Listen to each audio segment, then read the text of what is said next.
Chapter 160. The Flying Goose Terrace was quiet for a while, with a few mountain breezes blowing. Because Lu Chen did not speak, Su Qingjun also quietened down.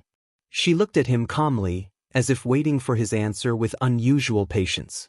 After a while, Lu Chen said, "Can I not answer this question?" Su Qingjun thought about it and said, "You just helped me so much, I definitely can't force you. It's fine if you don't want to say it, but I really want to know." Lu Chen smiled, then turned and walked away, saying, "Thank you for your understanding." Su Qingjun was stunned for a moment, then shouted at his back, "You really don't want to say?" Lu Chen smiled and waved at her. Then he walked into his thatched hut. Su Qingjun was momentarily angry. In the past, any young man in front of her would mostly be in fear and trepidation. Answering every question she asked was also the right thing to do. She did not expect to meet with a soft rebuff today. She glared at the straw hut, clenched her teeth, and angrily wrapped her cloak tighter around herself, then turned and strode away. However, after walking for a while, she suddenly stopped again, her brows slightly furrowed, as if she had forgotten something. After a while, she turned back, walked to the door of the straw hut, and knocked on the door. "Please come in." Lu Chen's voice came from inside. Su Qingjun opened the door and saw Lu Chen sitting on the edge of the bed, looking at her and saying, "What's wrong?" "And there's something." Su Qingjun said, "The matter you mentioned to me before, I thought about it a few times, and I think, still." For some reason, she seemed to be at a loss at the end, and her words were not very clear. Lu Chen looked strangely at Su Qingjun, asking, "What is it?" Su Qingjun was silent for a moment. It seemed that she had finally made up her mind. She said, "During this period of time, you will help me stop the other members of the Su family." Lu Chen was slightly surprised. "You've actually thought it through?" Su Qingjun smiled bitterly. She said softly, "First, I'm injured now. It's not good for me to meet people like this, and it's not good for others to know the truth. I need you to help me. Second, after last night, I'm actually a little cold-hearted. I also feel that it's not good to take care of you like this." Lu Chen frowned and said, "I haven't asked you, but what happened last night?" Su Qingjun said indifferently, "It's not a big deal. Sumo's group of 3 are used to being insolent in Kunwa City. They provoked someone and got into a conflict. After a big fight, they asked someone else to fight again. They said that person was only a very strong cultivator at the peak of the foundation building realm. Who would have thought that in the end, another person with strange Taoist techniques, Jin Dan Friar, would appear?" Lu Chen was silent. After a moment, he nodded and said, "No wonder." Su Qingjun also seemed unwilling to talk about this topic. She looked up at Lu Chen and said, "Can you help me with this matter?" Lu Chen smiled. He met her gaze and said, "You're only asking me to help you stop people because it's not good for you to meet people. I don't want to do this." Su Qingjun frowned and said, "Why?" "If I help you with this matter, I'll offend many people in the Su family. Have you thought about it?" Lu Chen said indifferently, "I'm neither your relative nor friend, and I have no enmity with the other people in the Su family. Why should I provoke this kind of trouble?" Su Qingjun was startled. She seemed to be surprised by Lu Chen's sudden coldness and outspokenness. She said, "Didn't you?" Lu Chen gently waved his hand and said, "In fact, you still feel from the bottom of your heart that it's only right and proper for others to help you, don't you?" Su Qingjun was silent for a long time. Then she lightly pursed her lips and said, "I was wrong." Her complexion was a bit pale because of her injuries, but it also added a bit of a graceful beauty that made people feel sorry for her. However, Lu Chen seemed to turn a blind eye to this. He just calmly looked at her without saying a word. Su Qingjun raised her head and looked at him. She said, "I've thought about it. It's not good for me to show my current appearance to others. I do need your help this time. Are you willing to help me? If you need me to give you some compensation, we can discuss it." At this point, she seemed to be a little embarrassed and said with a hint of self-mockery, "Anyway, I just owed you a huge favor. I'll owe you a little more in the future. I'll just treat it as if I'll repay you slowly in the future." Lu Chen looked at her slightly pale but still beautiful face. After a while, he suddenly sighed and said, Since it's come to this, I'll help you to the end. Su Qingyan immediately smiled sweetly and said, "Thank you. You're really a good person." "A good person?" Lu Chen murmured and shook his head. He then looked at Su Qingjun and said seriously, "I can help you with this matter, but I can't do it alone. In order to stop someone, I will definitely offend someone. So, you must support me." Su Qingjun nodded and said, "Okay." Lu Chen had no intention of brushing it off. Instead, he stared into her eyes and said, "I'll make it clear. I want you to support me. You can ignore ordinary insults, but if someone attacks me, you'll hit him where he hits me. You'll have to return double the amount of damage." Su Qingjun suddenly became silent. After a while, she smiled bitterly and said, "I really want to agree, but I'm really worried that when the time comes, I won't be able to do it." Lu Chen nodded and looked at the woman with a gentler gaze. He said, "It's rare that you're willing to tell me the truth." After a pause, he said, "Or do you feel embarrassed?" Su Qingjun said with some distress, "I also know that the people in my family are not all good people. There are also many bad things. But we all grew up in a family, and there are so many relatives connected by blood. I grew up among these people. It's really, even if they always take advantage of you and make you work hard for them, even if you get injured and vomit blood, none of them come to see you. Can't you feel embarrassed like this?" Su Qingjun looked like she was struggling. In the end, she smiled bitterly and said, "My master also reprimanded me for this matter several times. He also scolded me that if I don't change my mind, it will be difficult for me to become a great person in the future." Lu Chen was startled and said with some surprise, "That old man Mu Yuan actually said that to you?" Su Qingjun sighed and said, "Master loves me so much that he hates me for not becoming steel. Of course, these words can't be taken seriously. Hey, don't talk nonsense. How dare you call my master an old man?"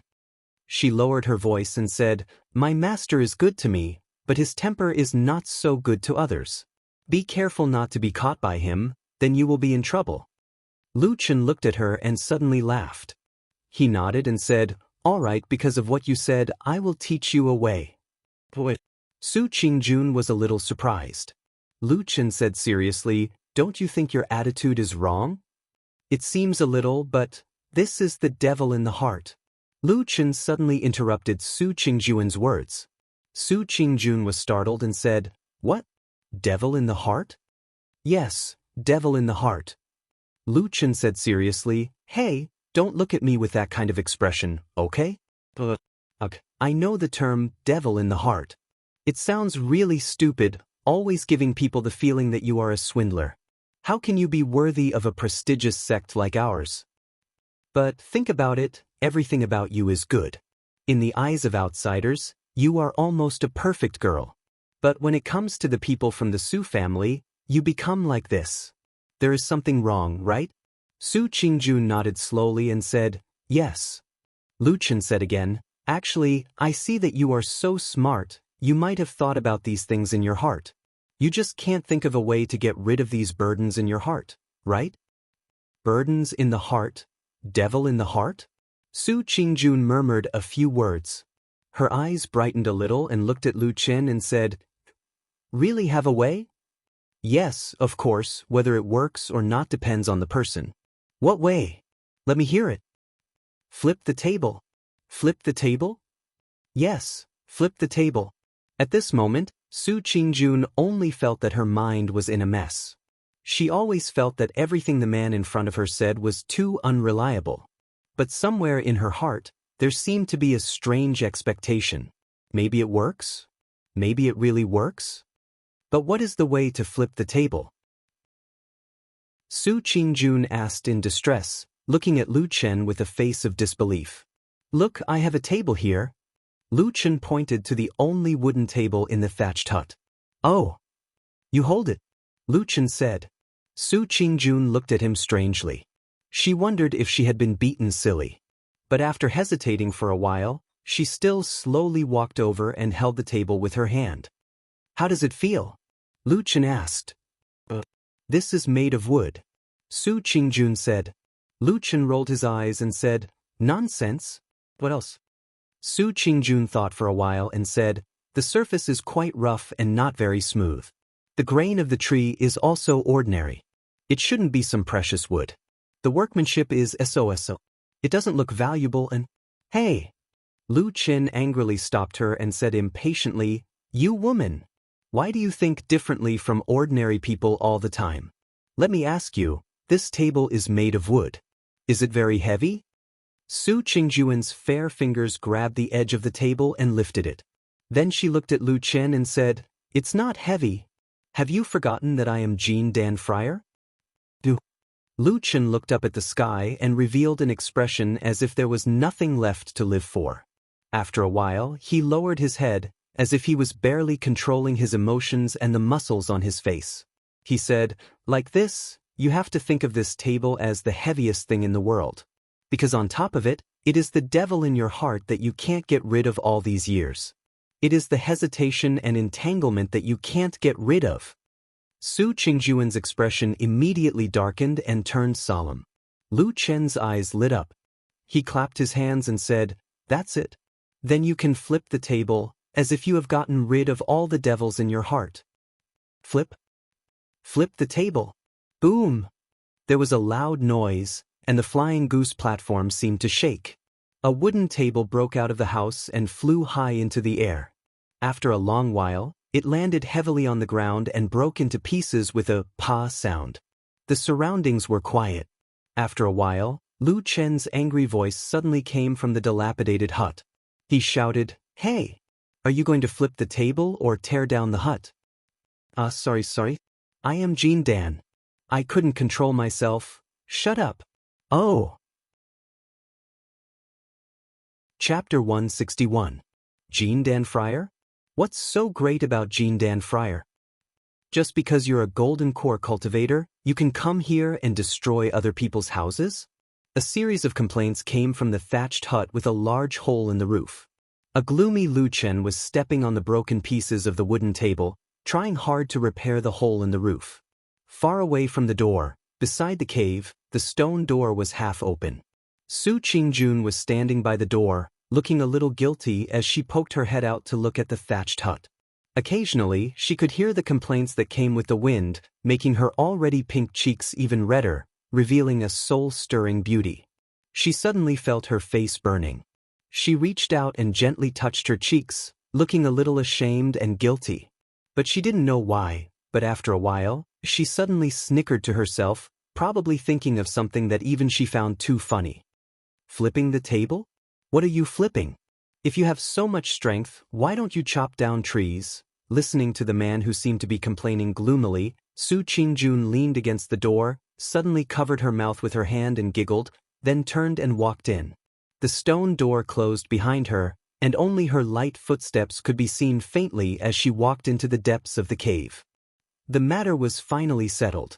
But strangely, in the next 2 or 3 days, the Flying Goose Terrace was unexpectedly peaceful. No one came to disturb them. And the ripening of the eagle fruit also began to stabilize. Almost every day there would be 1 or 2 fruits ripening, and then Lu Chen would call Su Qingjun out to eat them. When the two met, they would chat, and their relationship seemed to become more familiar, occasionally joking. Such peaceful days made people feel unexpectedly comfortable, as if they were in a paradise. In the majestic Kunlun, in this vast world, the small Flying Goose Terrace seemed to be a small world for the two of them. In the middle of this, Masato Kihara came again, but at that time, Su Qingjuan's injuries had mostly recovered, and there seemed to be nothing wrong with her. After chatting for a while, Masato Kihara warned her a few things, and then left in a hurry. As for Lu Chen, whom he had a deep impression of before, Masato Kihara actually ignored him this time, which was a little strange. Because of this, Su Qingjun expressed a little doubt and puzzlement to Lu Chen, but Lu Chen was very narrow-minded and sharp, and said, "Your master probably wants to forget the reward he promised me." Su Qingjun was angry and amused at the same time, and only said that it was impossible. But when Lu Chen was about to argue with her, she floated away and only said, "It's still early today, I'm going back to sleep, to practice. If you need anything, use the Burning Heart Talisman to call me." On the 9th day of Lu Chen's stay in the Flying Goose Terrace, This morning, he got up as usual, looked at the newly repaired roof, touched the table that had been rebuilt with wood, and then went out to fetch water to wash his face. He looked at the rising sun, looked down at the sea of clouds, and walked around the Flying Goose Terrace, and then busied himself in the spiritual field. When the mountain wind blew over from the cliff, the old pine trees swayed slightly, and the leaves rustled. It felt like another beautiful and quiet day. Unfortunately, this peaceful and beautiful land did not last for too long. A sound from a distance broke the peace of the Flying Goose Terrace. Lu Chen stood up from the spiritual field, walked up the ridge, and looked in the direction of the mountain road, and then sighed softly.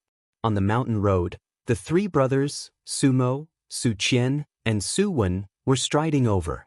Lu Chen put down the things in his hands and looked down. He saw that his body, especially his trousers and shoes, were stained with black mud and dust, and there was a lot of it on his clothes. He did not look like a cultivator at all, and was obviously a tenant farmer. But it seemed that there was not much difference between a part-time disciple and a tenant farmer. Lu Chen muttered to himself, probably in a self-deprecating manner. Then, he clapped his hands and walked over. He stopped in front of the three Su brothers with a smile on his face about 30 to 40 feet away from the cave. "Senior Su brothers, long time no see." He smiled and cupped his hands and said, "How come you have time to come here today?"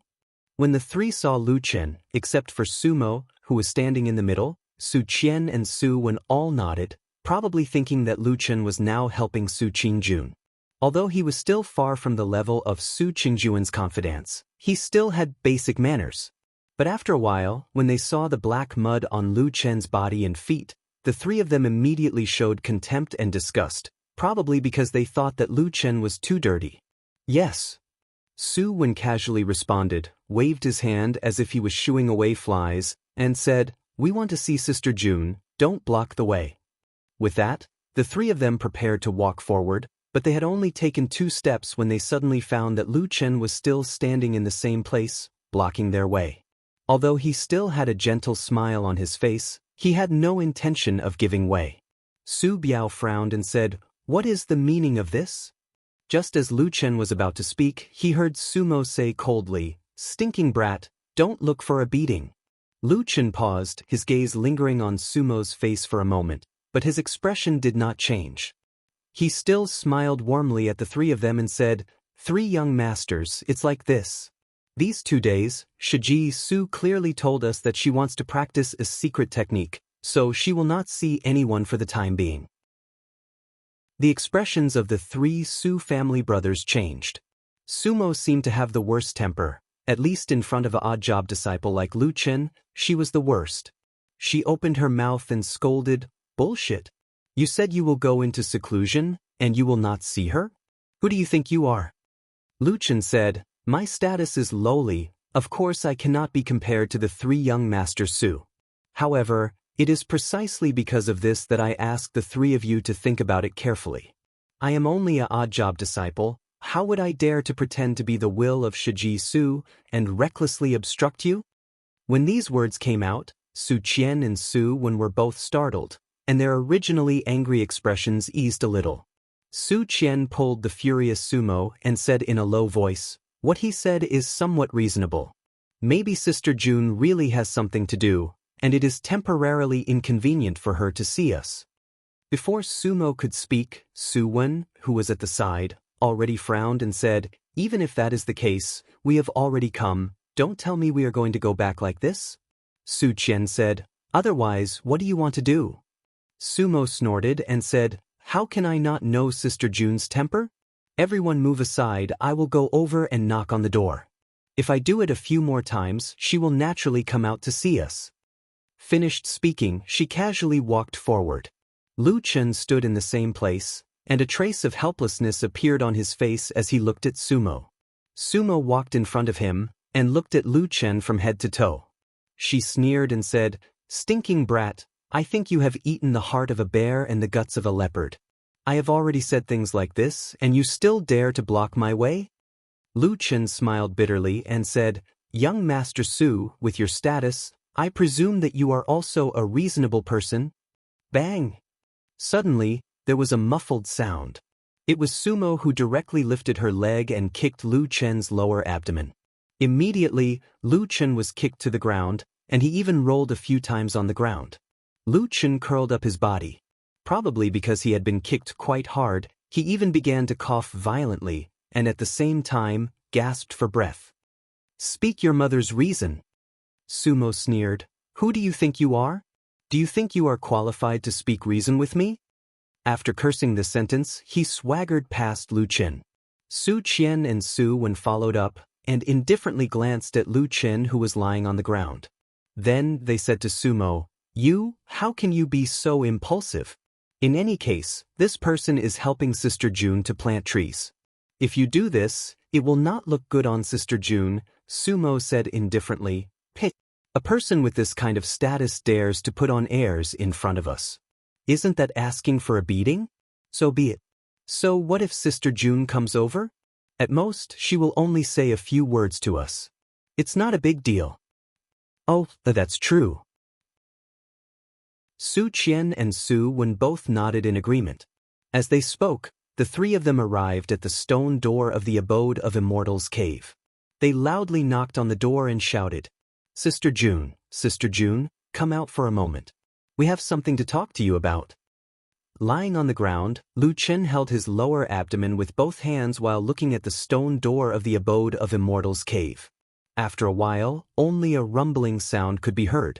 After a while, Su Qingjun expressionlessly walked out with a somewhat frosty temperament. It seemed that she was not in a good mood. The three brothers of the Su family simultaneously had the same feeling. However, they had long since become proficient in dealing with this sister. Immediately, they surrounded her and fought to be the first to speak. Su Qingjun listened with an indifferent expression. Her gaze passed over the three people surrounding her and saw Lu Chen, who had been beaten to the ground in front of her. She saw that his complexion was somewhat pale and that his hands were covering his abdomen. There was also a distinct footprint there. In the morning light, a shadow seemed to suddenly pass through her bright and clear eyes. She seemed to want to say something, to do something, but she slowly lowered her head. Lu Chen lay on the ground. His face did not have much of an expression. He only quietly looked at her. After a while, Su Qingjun suddenly ignored the three noisy brothers. She clenched her teeth and strode towards the thatched cottage in the distance. Not long after, she arrived in front of the thatched cottage. She pushed open the door and walked in. The three brothers of the Su family looked at each other in dismay. There was a puzzled expression on their faces. Lu Chen shook his head and sighed. He smiled bitterly and said in a low voice, "Why do you insist on going to my thatched cottage? I don't believe that there is no table in your cave residence." Bang! Suddenly, a loud sound came from the thatched cottage. Lu Chen and the three brothers of the Su family looked together. They saw a wooden table break out of the house, smashing a big hole in the roof of the thatched cottage. It flew up high and then fell down heavily. With a crackling sound, it was immediately smashed into pieces. After a while, Su Qingjun slowly walked out of the house. The expression on her face was somewhat strange. She seemed to be a little nervous, but strangely, there was also some inexplicable excitement. Her hands were clenched into fists. If you looked closely, you could even see that her hands were faintly trembling. It seemed that she was very nervous and excited. She fixed her gaze on Sumo and the others. Then she slowly walked over. Sumo laughed heartily and greeted her. She laughed loudly and said, Sister June, I know that you are still the best to me. Just now, this blind servant tried to stop me and did not let me see you. I kicked him away. See, you are still the best to me." Before he finished speaking, Su Qingjun had already walked in front of him. Suddenly, her eyes shone with a strange light. She seemed excited and agitated. Her eyes were surging violently like the waves of the sea. Just as Sumo danced and ran over, the woman suddenly lifted her foot. It was as if the scene just now was replaying in an instant. Su Qingjun kicked Sumo's stomach. Then, there was a scream like a pig being slaughtered. Sumo's whole body was kicked up into the air. With a bang, she was kicked directly onto the hard mountain wall. At the same time, accompanied by a few clear sounds of bones breaking, she rolled down. The wind blew over Yantai Mountain. It was silent in an instant. Everyone held their breath, dumbstruck. Chapter 162. Lu Chen laid on the ground and laid his body flat. Looking at the sky, he saw that it was an azure blue, so clear that it was almost transparent. Then he smiled slightly. Not far from him, Sumo was sent flying by Su Qingjuan's kick. After rolling down the hard stone wall, she seemed to have lost her mind in an instant. Not only had her eyes turned white, her hands were waving randomly, as if trying to grab onto some illusory life-saving straw. Her mouth was also muttering some gibberish that no one could understand. On the other side, Su Qian and Su Wen were completely scared silly. They stood motionless on the spot, staring at Su Qingjun with wide eyes, as if they had seen the most terrifying and inconceivable thing in their lives. After a long while, Su Qian stammered, Jun, Sister Jun, why did you kick Sumo? Su Qingjun turned around and looked at Su Qian. Her gaze was so cold that it was as if a basin of ice water had been poured on Su Qian's head. In an instant, the chill seeped into his bones, causing Su Qian to swallow back the words he was about to say. His forehead was also covered in cold sweat. Su Qingjun walked in front of Su Qian and Su Wen, looking at them expressionlessly. She asked indifferently, "Do you have any dissatisfaction?" These 5 words were not spoken quickly. Every word was heard clearly, but for some reason, Su Qian only felt a chill run down his spine. Under Su Qingjuan's cold gaze, he subconsciously shook his head. Who knew that at this moment, Su Wen, who was standing beside him, might have not been directly stared at by Su Qingjuan's strange gaze. He actually still had some courage left and said in a low voice, "Sister Jun, how can you be like this? You can't hit us?" A crisp sound rang out. Su Qian clearly saw that fair and beautiful palm suddenly swing up, and a slap landed on Su Wen's face. Su Wen floated backwards, clutching his face and howling in pain as he fell to the ground, rolling several times. Lu Chen, who was lying on the ground, noticed another strange detail. After Su Qingjun slapped him to her heart's content, she suddenly clenched her fists and bit her red lips with her pearly white teeth. Her breathing was slightly rapid, and she even panted a few times. She seemed to have relaxed after a moment of nervousness. After taking a deep breath, Su Qingjun looked at Su Qian again and asked softly, "Can I hit you?" Su Qian's face was drained of all color. With a pu sound, he directly knelt down, stammering, "Yes, yes. Sister Jun, please spare my life."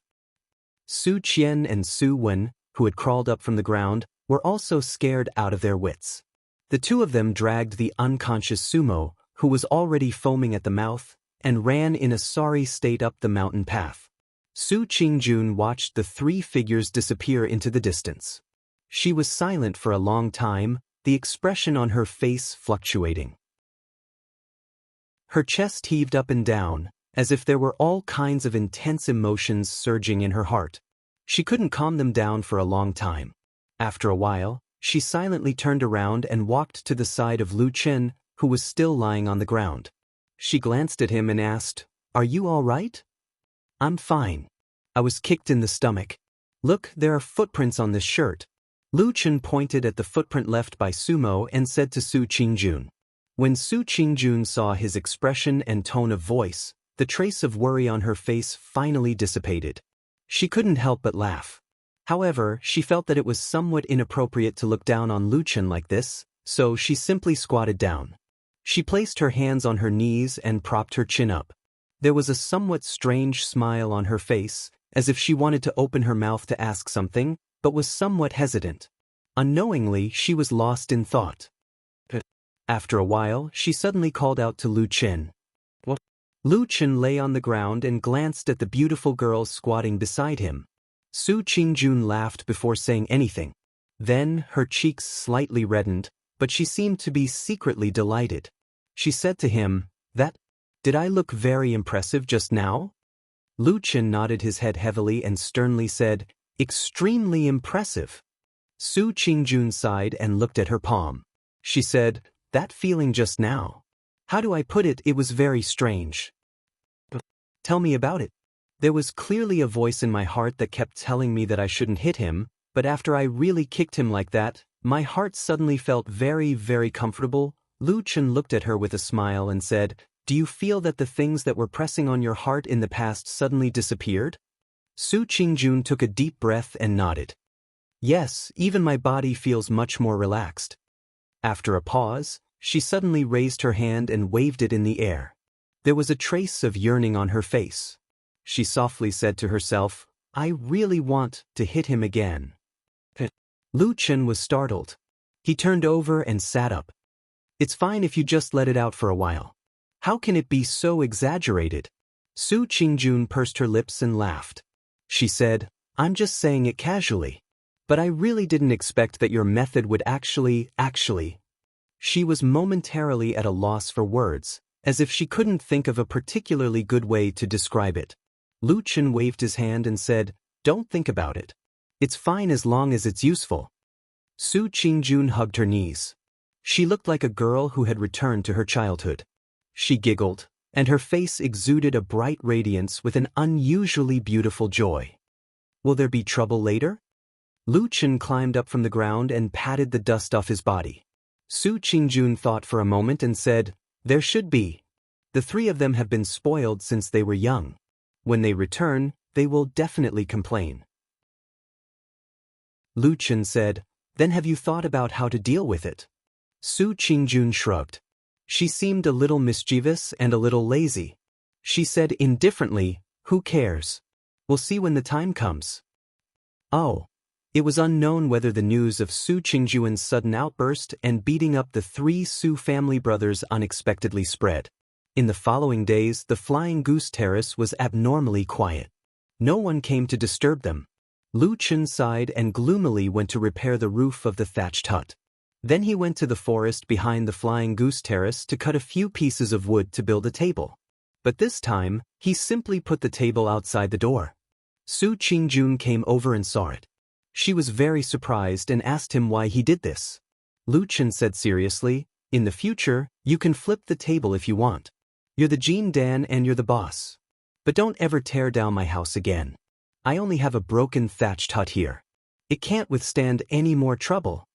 At that moment, Su Qingjuan's face turned red. She looked like a messy white flower with a hint of red in the wind. She was very angry and complained to Lu Chen for a long time, but he refused. She complained that the table was extremely ugly, poorly made, and unsightly. If someone saw it outside and this matter was leaked, she would lose face in the mountains of Kunlun. Coincidentally, there was an eagle fruit that had ripened. The two walked to the spiritual field.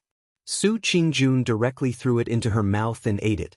When her mouth was still bulging, she grabbed Lu Chen and refused to let him go. She said angrily, "Wait here." Lu Chen had no choice but to wait for her. He sat on the ridge of the field and watched the scenery. When the wind blew over the cliff, he suddenly found that the cliff rocks seemed to be covered with beautiful wildflowers overnight. Later, after Su Qingjun catalyzed the medicine, she stared at him and used both carrot and stick tactics to persuade him. In the end, Lu Chen was pestered by her. Seeing that dusk was coming, he could only say, "Then you can't casually tear down my house in the future." Su Qingjun repeatedly waved her hand and said with a smile that she wouldn't tear it down. Lu Chen looked at her suspiciously and said, "Do you keep your word?" Su Qingjun said, "Of course I keep my word. You must believe me." Lu Chen said, "Of course I believe you." Then he shook his head and sighed. He moved the ugly and crudely made table back and put it back in the thatched hut. Su Qingjun immediately became happy. She was in a good mood as she strolled around the Flying Goose platform. That fiery red feather shawl shone brightly on her shoulders, setting off her beautiful face. When the sun set, she even jokingly said to Lu Chen that if she knew that it would be so peaceful now, she would have fought earlier. To this, Lu Chen naturally did not comment. He only smiled and did not speak. Such relaxed and happy days passed by quickly.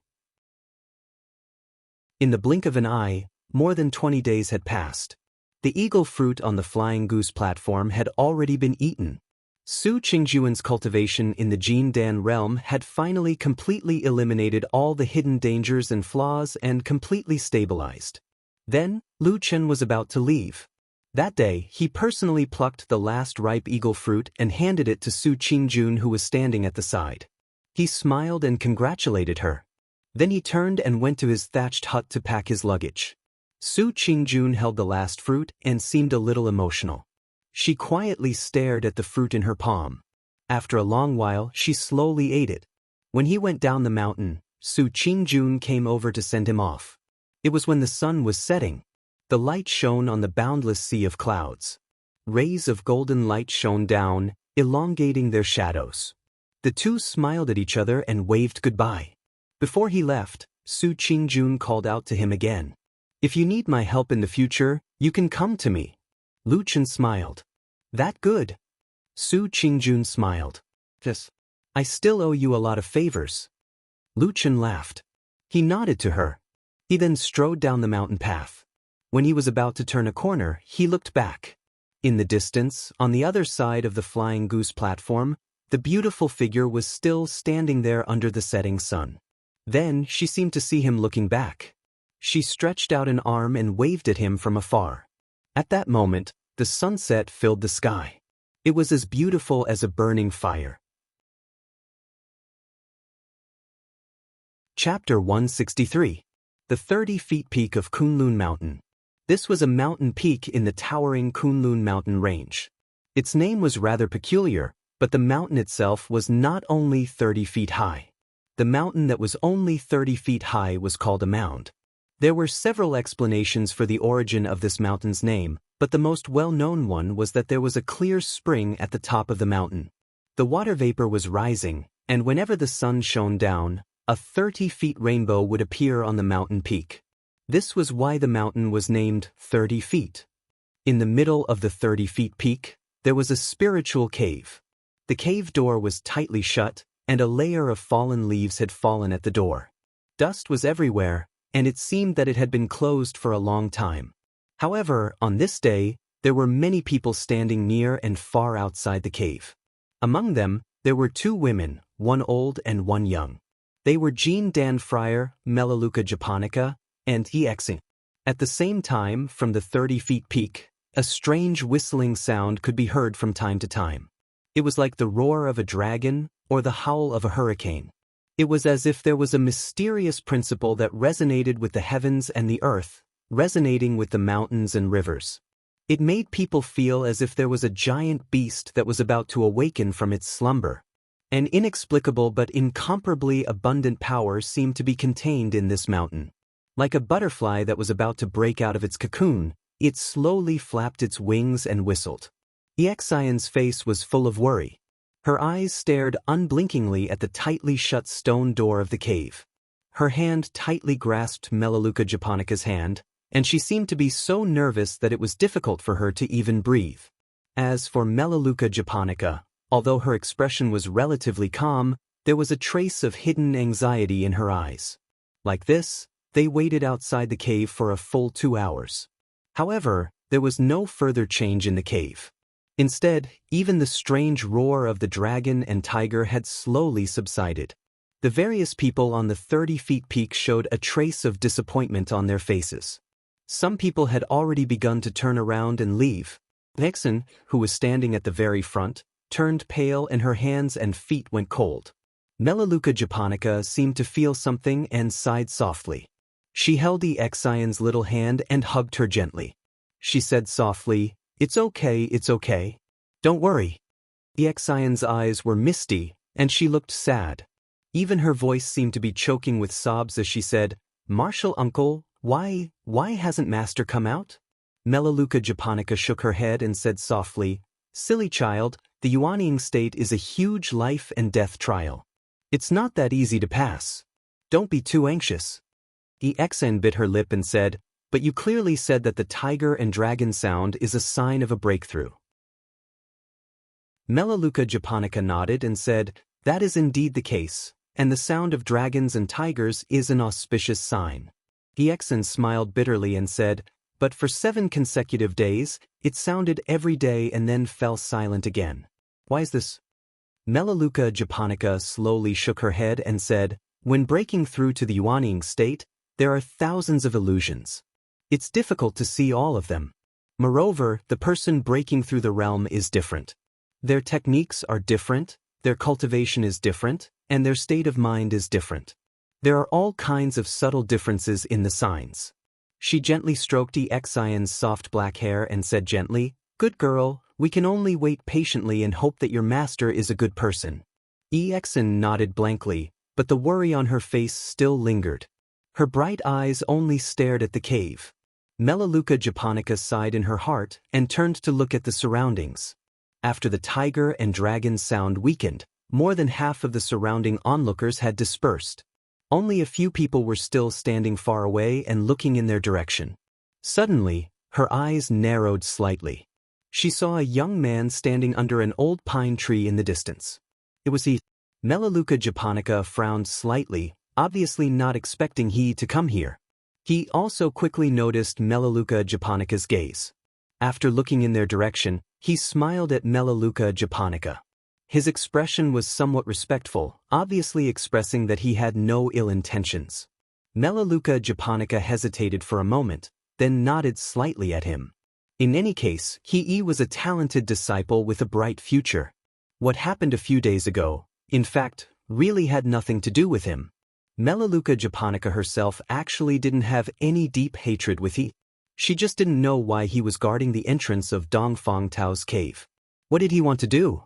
Yen Luo slowly turned her head and looked at the cave, only to hear that the sounds of dragons and tigers in the cave were getting softer and softer, and finally could not be heard anymore. Kunwa City, Black Hill Pavilion. Ping ping pang pang, pai li pa la. A series of strange noises rang out. In the courtyard, Old Ma was dumbstruck as he watched Lu Chen throw all the dishes he brought to go with wine, such as fried peanuts, pickled radishes, salted duck eggs, and so on, into the garbage basket. He shouted in astonishment, "What are you doing?" Lu Chen looked at this fatty with contempt. His eyes were filled with the superiority of a nouveau riche. Then he leisurely took out plate after plate of delicacies from the bag he carried with him. In the blink of an eye, the small dining table between them was filled with delicacies, and he even patted several layers of them. Old Ma's mouth was wide open. While drooling, he cried out in alarm, "Damn! You brat, you're not a spy anymore, but a bandit." "How many restaurants in Kunwa City did you rob?" "Rob my ass," Lu Chen said proudly. "I bought all of these." Old Ma stared at him as if he had seen a ghost. He stammered, "You bought them?" Lu Chen snorted coldly. It seemed he didn't want to answer this retarded fatty's question. He reached out to grab the jug of wine the fatty was holding and casually threw it away. Old Ma screamed in pain. "That's the good wine I specially left. 1 jug of good wine for 1 spirit stone." Bang! A muffled sound interrupted the fatty's wailing. In a heroic manner, Lu Chen placed a jug of old wine in front of Old Ma. He squinted at him and said, 50 spirit stones for 1 jug of Huadiao wine. Which one do you want to drink?" Old Ma was dumbstruck. His eyes widened. A moment later, he shouted, "F***CK this broken wine. I want to drink Huadiao wine." "Good wine. Good wine." Old Ma happily took a big gulp and clicked his tongue. Then, he impatiently reached out and tore off a leg meat from an unknown immortal bird or spiritual beast from the mountain of delicacies on the table. With his mouth full of oil, he chewed with a satisfied expression on his face. Lu Chen looked much more refined. He sat across from Old Ma and drank wine. He picked up a piece of food with his chopsticks and said with a smile, "What do you think? I'm a good friend, aren't I? I remember all the good things I get from you." "Good brother, dog friend." Old Ma raised the bird leg in his hand and gestured to him. Lu Chen was furious and cursed, "F***CKU. I bought you so many delicious food and drinks, but you actually called me a dog?" Old Ma was shocked. He quickly swallowed the big piece of meat in his mouth and said with a smile, "Wrong, wrong. You heard wrong. I said good friend." He gave Lu Chen a thumbs up and said seriously, "In the whole world, I think you are the best friend. Good brother.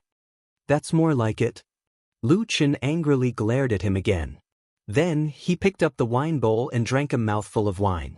Old Ma looked at him with a smile and then asked carefully, I say, Lu Chen, you suddenly became so rich.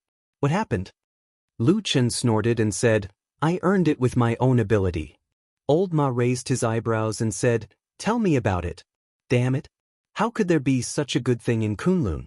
If I had known, I would have gone in myself. Lu Chen waved his hand and said, It's not a big deal. Then he roughly told him what happened with Su Qingjun these days.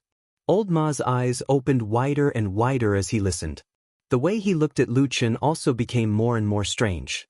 In the end, when Lu Chen finished, Old Ma frowned and said, I say, why do I feel that your money is a bit like you are living off a woman? Bullsh *T. Lu Chen flew into a rage and kicked him. He said, Damn fatty, spit out what you just ate. Old Ma laughed heartily and dodged, saying, This money is too good, too good. It's all because of your cleverness and resourcefulness. Lu Chen scolded him a few more times and then sat down. Old Ma smiled and sat beside him. After thinking carefully for a while, his face became more serious and he asked him softly, So, you and Su Qingjun have also stayed on the same mountain for more than 20 days. How about it? Do you think Su Qingjun is still a suspect? Lu Chen was silent for a moment, then slowly shook his head and said, I think she should not be a big suspect. Old Ma squinted his eyes slightly and said, Oh, so sure? Lu Chen picked up the wine bowl but did not drink it. He only rotated it gently in his palm and lightly said, Su Qingjun, this girl, on the outside, looks perfect and flawless. Talented, good family background, diligent in training and amazing skills. But after getting along with her for a long time, it is very easy to find a big flaw in her character. He smiled and said, If the evil sect has handed over the fate of the entire sect to such a person, then we have nothing to be afraid of. We just have to sit here and wait. I think the evil sect will not have more than a few days of fate. Old Ma nodded his head and said, That makes sense. Lu Chen stared at the bowl of wine in his hand. He watched the transparent and slightly yellow wine gently swaying. After a while, he suddenly said, Old Ma, do you think I am a cruel person? Old Ma was stunned for a moment. He frowned and said, Everything is fine, why do you say that? Lu Chen's lips twitched slightly, his eyes lowered and glimmered. After a while, he said, When I discovered Su Qingjuan's weakness, in that moment, I suddenly discovered that I had already thought of 7 or 8 ways. I can coerce her friends and relatives, I can assassinate her, I can even force her to go crazy. The courtyard was so quiet that even the sound of a pin dropping on the ground could be heard. He slowly raised his head and looked at Old Ma. He quietly said, All of these things, I have not thought about it in detail. But like instinct, in that instant, I had the thought of harming someone. Chapter 164. Old Ma also became silent, looked at Lu Chen for a while, took the jar of wine and poured himself a full bowl. Come, have a sip. He gently raised the bowl in front of him. Lu Chen nodded, picked up the bowl in his hand and clinked it with him. I think, both of us are not good people. Old Ma smiled, then said, Your hands are stained with a lot of blood, I have also killed people. But what can we do? You and I are both walking this path, can we still turn back? Lu Chen made a sound of N, and did not speak. Old Ma drank another mouthful of wine, then lightly said, As for being cruel or not, it is actually meaningless. Could it be that after you stop being cruel, others will not kill you? Those evil sect remnants who have been wanting to grind your bones and scatter your ashes for the past 10 years will let you go? Lu Chen smiled and said, You are too good at comforting people. Old Ma also laughed, then looked at Lu Chen meaningfully and said, I feel that you seem a little strange. What do you mean? Old Ma said, You never asked this question in the past. Killing is killing. You don't even blink. That's the original you. But I found that ever since you went up to Kunlun Mountain, there seems to be something strange about you. He leaned his fat body forward, lowered his voice, a glimmer of light flashed in his eyes, looked at Lu Chen with a smile that was not a smile and said, Why, found your conscience? Want to be a good person? Lu Chen's eyes slightly narrowed. After a moment he suddenly laughed and scolded, damn good person. Your father, specialize in killing good people." Saying that, he turned his hand and directly smashed the wine bowl towards Old Ma's head. Old Ma laughed, retracted his head, then smiled and waved his hand, said, "Don't think of touching me, I am not a good person. We have done that kind of thing all our lives. Don't let your imagination run wild, don't you think?" Lu Chen laughed, then looked up at the sky. Above the square courtyard, there was a small square of blue sky, as if it was the whole world in his eyes. So, he laughed even more happily, even to the point of coughing in the end, closing his eyes. "By the way, there is one more thing I want to tell you," Old Ma said carelessly. Lu Chen nodded and said, "And what is it?" "I received some news that recently, someone in the city seems to be secretly searching for cinnabar." Lu Chen's hand paused for a moment. He glanced at Old Ma and asked calmly, "Who is it?" "I still don't know. It is said that the person who did this is also very careful. He often changes his appearance so that others can't recognize him. In addition, there are so many shops in Kunwa City and so many cultivators come and go, so it is very difficult to find him." Lu Chen frowned and said, "Then how did you know?" Old Ma smiled and said, "Recently, people in several big shops have been asked about these things. In addition to inquiring about the quantity of cinnabar sold, those people also asked about the identity and origin of the people who bought large quantities of cinnabar." Lu Chen slightly raised his eyebrows and said in a deep voice, "Would those shops casually tell others about this?" "Of course not, ordinary people." Old Ma said, "However, when the shopkeepers of a few shops spread the news, they revealed that they should have seen the tokens of the Kunlun party.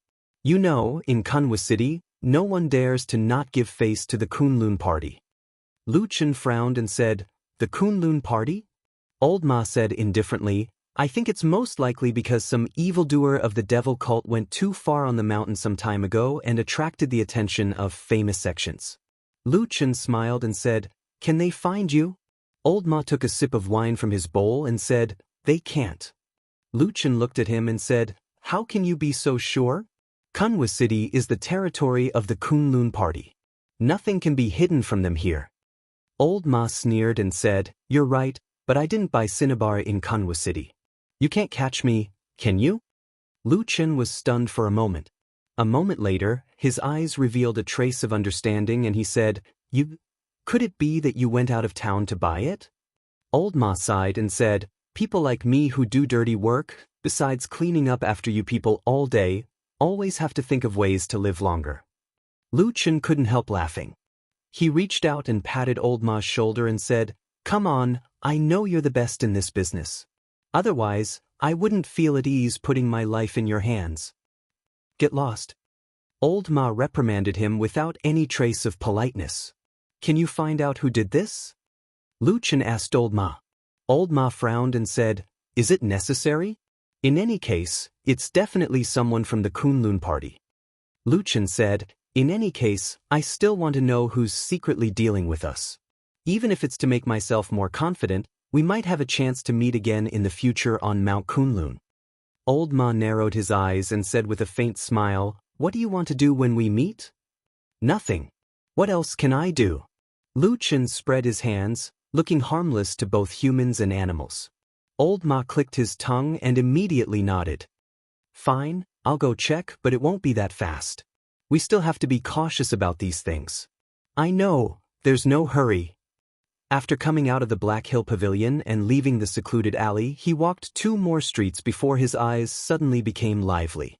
There were many shops on both sides of the long street and cultivators coming and going were like carps crossing the river. At a glance, it seemed like people from all over the world could be seen. Lu Chen quietly walked on the lively street.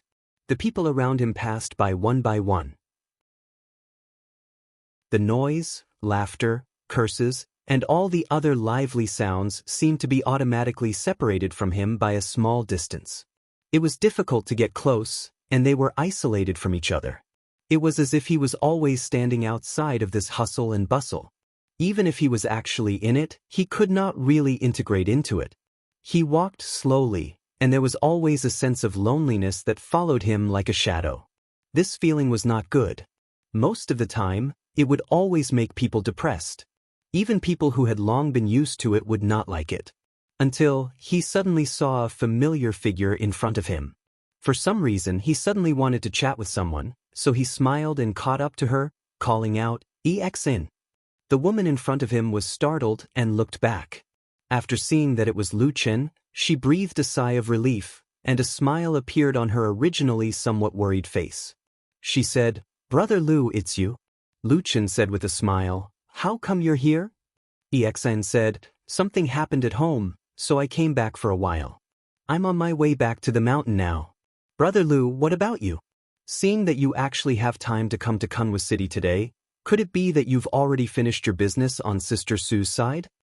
Lu Chen said, "That's right. You actually don't know?" EXN sighed and said, I haven't been in the mood to think about anything else lately, so I've been paying attention to my master." She then roughly told Lu Chen about the situation on 30 Feet Peak. Lu Chen nodded and said, "No wonder I haven't seen you these past few days. But if there's a strange sign with your master, he might come out of his closed-door meditation at any time. Why do you still dare to go down the mountain?" EXIN's expression became a bit more unsightly, and with a bit of worry, she said with a bitter smile, "Since yesterday, there hasn't been any sound from the Immortals' cave on 30 Feet Peak. I'm also very worried about my master, but Marshal Uncle Melaleuca Japonica said there won't be any news for the time being, so I have to slowly wait. She told me to take this opportunity to go down the mountain and take a look." For a moment, Lu Chen also didn't know what to say, so he could only comfort her. "Alright, you don't need to worry too much. Your Marshal Uncle Yan's experience is 100 times better than ours. Since she's not worried, presumably nothing serious has happened for the time being." EXN nodded lightly and said, "Brother Lu, do you still want to stroll around in this city? I'm still worried about my master, so I'll go back to the mountain first." Lu Chen said, "Let's go together. In any case, I don't have anything else to do." EXN said, and her expression seemed to soften a bit. The two of them turned around and walked away. Just as they were about to walk out of the bustling long street, they suddenly saw a group of people walking in front of them. The way they walked looked a bit arrogant and despotic, swaggering as if they didn't put the people around them in their eyes. Lu Chen glanced ahead and frowned slightly. Just as he was about to pull EXIN to the side to make way, someone in front of them suddenly saw them. Someone immediately cried out in alarm, and then someone pointed at Lu Chen and cursed. Suddenly, 7 or 8 people came over, surrounding Lu Chen and EXIN in the middle. EXIN was stunned, but then she immediately recognized the people in front of her. In a loud voice, she said, "Su Qian, Su Wen, what do you want?" Those people were members of the Su family, led by Su Qian and Su Wen. As for Sumo, she didn't see her. Perhaps it was because she was beaten too hard by Su Qingjun that day that her injuries still hadn't healed. Su Qian glanced at EXN with a slightly surprised expression. He then coldly snorted and said, "So it's you, little girl from the E family." In Kunwa City, the Su family was far more powerful than the E family. Usually, Su Qian, Su Wen, and Sumo didn't treat EXIN well. But no matter what, the two families were considered neighbors in the same city. Occasionally, the Su family would go to the E family to ask for tea, so they were always polite. At this moment, Su Qian also waved his hand and shouted, "Pull her away." From the side, someone rushed over. One person stopped EXIN, while the other 4 or 5 people grabbed Lu Chen. Lu Chen didn't fight back. From the beginning, he had a faint smile on his face. He indifferently looked at Su Qian and Su Wen. At this moment, he even smiled and said, "What? Young Master Su, do you want to vent your anger on me?" Su Qian walked over with a sneer on his face. He looked at Lu Chen with disdain and reached out his hand to slap Lu Chen's face. He sneered and said, "What? You're not convinced?" Lu Chen slightly narrowed his eyes, and a dark shadow flashed in the depths of his eyes. Chapter 165. Bah! Su Wen said angrily, "Who do you think you are? It must be you who provoked Sister June all day long, making her angry at us. If we don't teach you a lesson, you're going to overturn the heavens." Su Qian sneered and said, Brother Mo has long wanted to vent his anger on this guy. Capture him for me and let Brother Mo teach him a good lesson." Su Wen laughed loudly. He walked over and suddenly raised his foot, kicking Lu Chen's thigh. He grinned hideously and said, "Go on and shout. Go on and drag him. Let's see if anyone will stand up for you today." "Hey, what are you doing?" Xianxia, who was at the side, shouted loudly with a frightened and angry expression. However, the people of the Su family didn't pay attention to her and directly pushed her to the side. Then, a large group of people escorted Lu Chen, pushing and hitting him all the way to the Su family's mansion. Xianxia was so anxious that she stomped her feet. She wanted to save him, but she didn't know what to do. If she went home and called for help, the Yi family couldn't compare to the Su family, so they certainly didn't want to offend the people of the Su family. If she went back to the mountain, Lu Chen was just an ordinary part-time disciple. No one would be willing to stand up for him. After thinking it over, Xianxia suddenly clenched her teeth and ran in the direction of Mount Kunlun. At this time, she could only beg the elders she knew. She hoped that Martial Uncle Melaleuca Japonica would be merciful and come down the mountain to save Lu Chen for the sake of her usual love for him. But would there really be people who would be willing to offend the wealthy and powerful Su clan in Kunwa City for the sake of an insignificant part-time disciple? Moreover, the Su clan had a genius born in their clan and was destined to be prosperous for many years to come. Even if it was Jean Dan Friar of the Kunlun party? Xianxia did not dare to think about these things, because she was afraid that if she thought about it carefully, she would not even have the courage to run to Kunlun Mountain. "Brother Lu, wait for me. I'll definitely find someone to save you." There were tears of anxiety in the corner of the girl's eyes, and she desperately ran towards Kunlun Mountain. In Kunwa City, the Su family's residence was also a famous luxurious courtyard. After all, it had been flourishing for many years. It was located in a good location and was very eye-catching. Therefore, when a group of people walked back with a person in custody, it immediately attracted the attention of many passers-by. Of course, the Su residence's main gate was also very imposing, and there was even a special gatehouse next to it. At this moment, when they heard the commotion, several servants and guards ran out. When they saw the commotion, they were immediately dumbfounded and looked at each other in dismay. Not long after, Su Qian, Su Wen, and the others brought Lu Chen to the main entrance and were about to enter without a care in the world. The guards at the side pushed and shoved each other. Finally, an old man who looked a bit old walked up and said with a bitter smile, "Young masters, what are you doing?" Su Qian snorted and said, "Old Li, us two brothers caught a thief on the road, so we brought him back to teach him a good lesson." Old Li glanced at Lu Chen in the crowd, and his complexion slightly changed. He forced a smile and said in a low voice, "Young master, what he's wearing inside is the Kunlun party's disciple uniform, right?" Su Qian frowned and turned his head to take a look. Sure enough, he saw that Lu Chen's coat was only an ordinary piece of clothing, but after the pushing and shoving just now, the clothes underneath were revealed. It was precisely the Kunlun party's disciple uniform. Su Qian was somewhat hesitant. After all, this was Kunwa City. If he wanted to casually punish a Kunlun disciple, it wouldn't look too good, even if it was only an insignificant odd-job disciple. However, at this moment, Su Wen, who was standing to the side, sneered and suddenly raised his voice, saying, "Who saw it? Who saw it?" As he said this, he walked over and pulled Lu Chen's clothes tightly, covering the disciple uniform. He sneered at Lu Chen and said, "Stinking brat, you'll die today." From the beginning until now, Lu Chen still didn't have any intention of resisting. He just stood in the same place and indifferently looked at Su Wen. After a moment he suddenly grinned. Su Wen suddenly felt that the smile was exceptionally dazzling, and he angrily said, "Bring him in. Damn it, when I ruthlessly punish you, if you can still smile, I'll change my surname to yours." Old Li, who was standing to the side, repeatedly shook his head. He was an old and experienced man, so how could he not see that there was something fishy going on? However, he also knew that these young masters of his family were used to being domineering, and they weren't people he could persuade. Thus, the group of people just passed by and casually entered the Su residence. The people in the gatehouse could do nothing about it. Old Li frowned and sighed. Oh no, something bad is going to happen. Someone from the side came over and asked in a low voice, Uncle Li, what should we do now? Before Old Li could speak, another servant said, Old Master is out and not at home. How about I go and report to Madam? Shut up. Old Li said unhappily, these two young masters and young Master Sumo, Madam usually spoils them the most.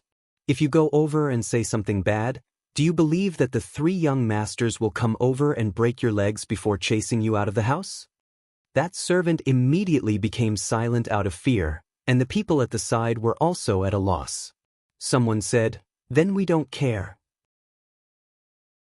Old Li let out a long sigh and stamped his feet, saying, Forget it, we are just servants anyway, how can we care so much? All the servants nodded in agreement, but when they looked at the back of the group of people in the depths of the Su residence, their eyes revealed a bit of sympathy. On this day, Kunlun Mountain was sunny, and there were many disciples going up and down the mountain. Most of them had a relaxed expression, so when a young girl hurriedly rushed up the mountain path and ran forward with all her might, it was especially eye-catching. Many people saw the figure of Xianxia rushing over, and most of them took the initiative to make a path for her. Occasionally, there were people who knew her and would ask a question, but Xianxia often did not have the time to answer and only ran forward with an anxious face. Many people looked at her back in disgust. Later, it was unknown who said it, but then many people knew that the young girl was the girl who had caused a stir in the Kunlun party in the incident of Gang forcing a marriage. So much so that even the faint scar on Xianxia's cheek was picked up and talked about. But these gossips, Xianxia did not care. She ran all the way, and only felt that the mountain path was unusually long, so long that she started to hate herself for being too weak. Why couldn't she be like some cultivators like Jin Dan Friar and Yuanying, who had magical powers and could fly in the air? No matter how long the road was, she could still reach it in the blink of an eye. After such a long time, would Brother Lu have met with an accident? He wouldn't be injured, right? Those abominable Su family people, would they do something to him? Xianxia felt that she was so anxious that she was about to cry. Finally, when her eyes were about to blur, she saw the shadow of Melaleuca japonica in the main hall of the flowing fragrance garden. There was someone in the quiet room. Xianxia did not even think and directly rushed in. The usual rules and etiquette were all thrown to the 9 heavens. In a moment, the door made a heavy and ear-piercing sound. There were 2 people in the room, sitting facing each other and talking. One of them was Melaleuca japonica. At this moment, she turned her head and stood up in shock, looked at Xianxia and said, You, what happened to you? Martial Ant, I beg you to help me, you must help me. Xianxia with a sobbing tone rushed over, grabbed Melaleuca japonica's arm, shook it and said. Melaleuca japonica misunderstood. She sighed and gently stroked Xianxia's hair. With a kind expression on her face, she said, Ai, good child, don't be too anxious. Didn't I tell you earlier that your master indeed has difficulties in making the breakthrough, but it's still too early to say that he will fail. We still need to wait patiently for a while, so don't worry too much. Xianxia repeatedly shook her head and said, No, Martial Ant, I have a friend who ran into trouble in Kunwa City and was taken away. You help me go save him. Melaleuca japonica was startled, then she immediately frowned and said, What exactly happened? Tell me clearly. Although Xianxia was anxious, she still had to tell her, so she roughly told her what happened on the street in Kunwa City. In the end, she said anxiously, Martial Ant, Big Brother Luchen was taken to the Su family. Quickly go save him. Luchen? The Su family? At this time, a slightly surprised voice suddenly came from the side. Xianxia turned to look and was suddenly startled. She saw that the other person sitting across from Melaleuca japonica was actually Su Qingjun. When she came in just now, she was too anxious, so she didn't notice her.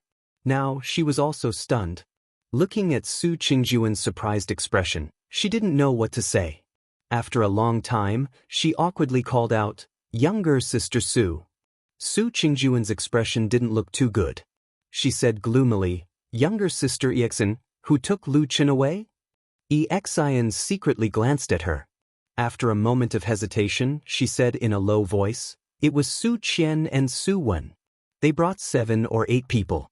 Brother Lu didn't even have time to fight back before he was taken away by them." Anger flashed across Su Qingjuan's face, but she quickly suppressed it. She turned to Melaleuca japonica and said, "Martial Aunt Yen, in short, thank you very much for the eagle fruit. In the future, Qingjun will definitely repay you. I have something to do today, so I will take my leave first." Melaleuca japonica nodded and said, It's just a small matter. It's not worth mentioning. You don't need to take it to heart." Go. Su Qingjun bowed, turned around, and strode out. When she passed by Xian, her gaze swept over Xian's anxious face. Her footsteps paused for a moment, then she said in a soft voice, "Younger sister, don't worry. Luchin, it should be fine." As she spoke, she shook her head lightly and left. Xian was at a loss. After a moment, she suddenly became anxious again. She ran to Melaleuca japonica's side and said, Martial Aunt, can you help me? Go and save him?" Melaleuca japonica looked at Xian and said, "Who is Lu Qin to you? Why are you so anxious for him?" Xian was stunned for a moment, then she said perfunctorily, "He's my friend." Martial Aunt, don't ask anymore. Quickly go and save him. Otherwise, something bad will really happen if we're late." Melaleuca japonica snorted and turned around to sit down. She said, "He's just a servant disciple. You want me to offend the Su family for him? How can you do that?" Xian was stunned. For a moment, she couldn't speak. However, at the corner of her eyes, there were a few sparkling tears. Chapter 166. All of you must die. He had even imagined that one day, when his big brother achieved success and fame and achieved the great undertaking of enlightened Yuanying, he would marry Su Qingjun, who was also known as a genius. Even when Gang was at his most glorious and high-spirited, he never dared to imagine that he could develop a relationship with a woman like Su Qingjun. In his mind, only his most respected big brother, was worthy of such a fairy-like woman. However, he finally restrained himself because he still had a heavy responsibility. He still hadn't completed the task his big brother entrusted to him, so he couldn't delay his big brother's important matter. Moreover, he wasn't completely muddle-headed. He knew that if he acted impulsively and foolishly at this moment, in front of everyone in Kunwa City, not only would he have nowhere to escape, he would also implicate his big brother. Xian was extremely anxious. She suddenly ran into the distance, probably to ask for reinforcements. Gang stared at the woman's back for a while and suddenly hesitated. But very quickly, he discovered that his hatred for Lu Qin had unexpectedly surpassed that of Xian. He finally had an answer to the matter that he couldn't understand no matter how hard he thought. When he saw how close Xian and Lu Qin were, a raging fire burned in his heart, burning his heart and organs. Even his eyes turned red. It was at this time that he suddenly saw a familiar figure on the bustling street. It was Xian. When the time came, he would definitely treat this sister-in-law with special respect. He would sincerely instruct his big brother and sister-in-law to achieve supreme glory and become great figures whose names could shake the world. Could it be that they already had a secret affair since they were in the land of chaos? A talented man and a beautiful woman, who wouldn't be envious of them? He had no love for Xian now, only bone-deep hatred. I can't harm my big brother. This was the greatest strength Gang could muster to suppress all the violent emotions in his heart. He fiercely glared at the young girl who seemed to have a lot on her mind, and was about to leave. Gang wasn't an idiot with a one-track mind, so he was naturally grateful. Without this big brother's care, he felt that he wouldn't be able to walk in front of people. He was afraid that even if he died and rotted on the side of the road, no one would be willing to look at him again. Big brother's business was his business. It was a big deal. If it was possible, even if there was only a glimmer of hope, Gang did not want to disappoint his elder brother. In other words, he had privately given him a token of the Kunlun party. Intimidated by the prestige of the Kunlun party in this place, Gang was able to get some information from those big shops and had a few suspected useful clues. However, after he and Yi secretly investigated and verified these things, they all proved to be useless. Unfortunately, this matter still didn't have a good ending. On this day, when he came out of that big shop empty-handed, his mood was still somewhat gloomy. Just before he went to the land of chaos, he was still a person with a bright future ahead of him. He was a young talent that many people in the Kunlun party thought highly of. Not to mention, he still had a big brother whom many elders in the sect thought highly of and even had hopes of becoming a Yuanying immortal in the future. All of a sudden, He Gang felt as if he was suddenly enlightened. It was as if ice and snow had been poured on his head. His entire body suddenly felt cold from head to toe. In that instant, he seemed to understand everything. He stared fixedly at the man beside Xianxia, his mind churning. Then, he finally remembered that he seemed to have seen this person before in the land of chaos. In the midst of all this, he accidentally bumped into a silent fat man standing in the crowd. However, both he and the fat man seemed to be absent-minded and didn't pay attention to it. Therefore, when Yi Gang squeezed his way forward, he didn't notice that the fat man in the crowd had a very deep look of worry in his eyes. He was staring fixedly at Lu Chen, who had been captured by the Su family. However, everything, all the things that he had dreamed of, seemed to suddenly shatter before his eyes. At that moment, Yi Gang felt his mind go blank, but it also felt like the raging waves of the sea, lightning flashing and thunder rumbling. He felt as if he had faintly thought of something extremely important, but he just couldn't grasp it. What did this mean? However, according to the two useless young masters of the Su family, it seemed that Su Qingjun really did beat up her own brothers for this man. Could it be that the fairy-like, perfect woman actually had an affair with this man? Sure enough, that Lu Chen wasn't a good person. If it wasn't for him leading the way, without his guidance, who would go to the dangerous Black Armor Mountain? Who would encounter such a terrifying pack of black jackals? He stood in the crowd and secretly watched the development of the matter. Then, he quickly figured out the gist of what had happened. It was that guide. It was that damn guide who led them to the Black Armor Mountain to find the Dusk Fog Flower, but in the end caused them to be besieged by the terrifying pack of black jackals. However, everything was shattered after that trip to the land of chaos, after that nightmarish journey to the Black Armor Mountain. However, at this moment, suddenly, a man walked out from the crowd on the long street and greeted Xianxia. This immediately attracted Yi Gang's attention. Following that, the seemingly close relationship between him and Xianxia also made Yi Gang's heart burn. Yi Gang was such a person. For a moment, Yi Gang's heart surged with an impulse to rush over and grab that woman. He wanted to stab her several times, cut her face, and then interrogate her while dripping with blood. Why did she do this to me? It's him, everything is because of him. Such a voice was like the howling of an evil spirit roaring in Yi Gang's ears, occupying all his thoughts. At this moment, he simply wouldn't think about the other facts that he had deliberately ignored. The moment he saw Xianxia, Yi Gang's body suddenly trembled. At that moment, it was hard to describe his feelings. In fact, looking back on the past, he really couldn't say how deeply he loved this woman. However, later on, this seemingly innocent girl suddenly used such a cruel and tragic method to bite back at him, directly sending him into the 18 levels of hell. This was something that he had never expected at all. Brother Lu? She actually called his name so intimately, as if they had reached a certain level of intimacy. However, looking at this man, he looked so ordinary where, for example, Xianxia wouldn't have known Lu Chen at all. For example, Xianxia had also been seriously injured when she returned from the land of chaos. For example, from the beginning to the end, he had been the one to pester Xianxia. In his heart, perhaps Xianxia should compensate him for the harm he had suffered. He hid in the shadows by the roadside and looked at Lu Chen and Xianxia with eyes that were about to spit fire. He watched as they chatted intimately, as well as those intentional and unintentional intimate gestures. This slut, how dare you betray my big brother? All of you are evil, the entire world is evil. He roared angrily in his heart. Then, he watched as the Su family arrogantly humiliated Lu Chen and took him away.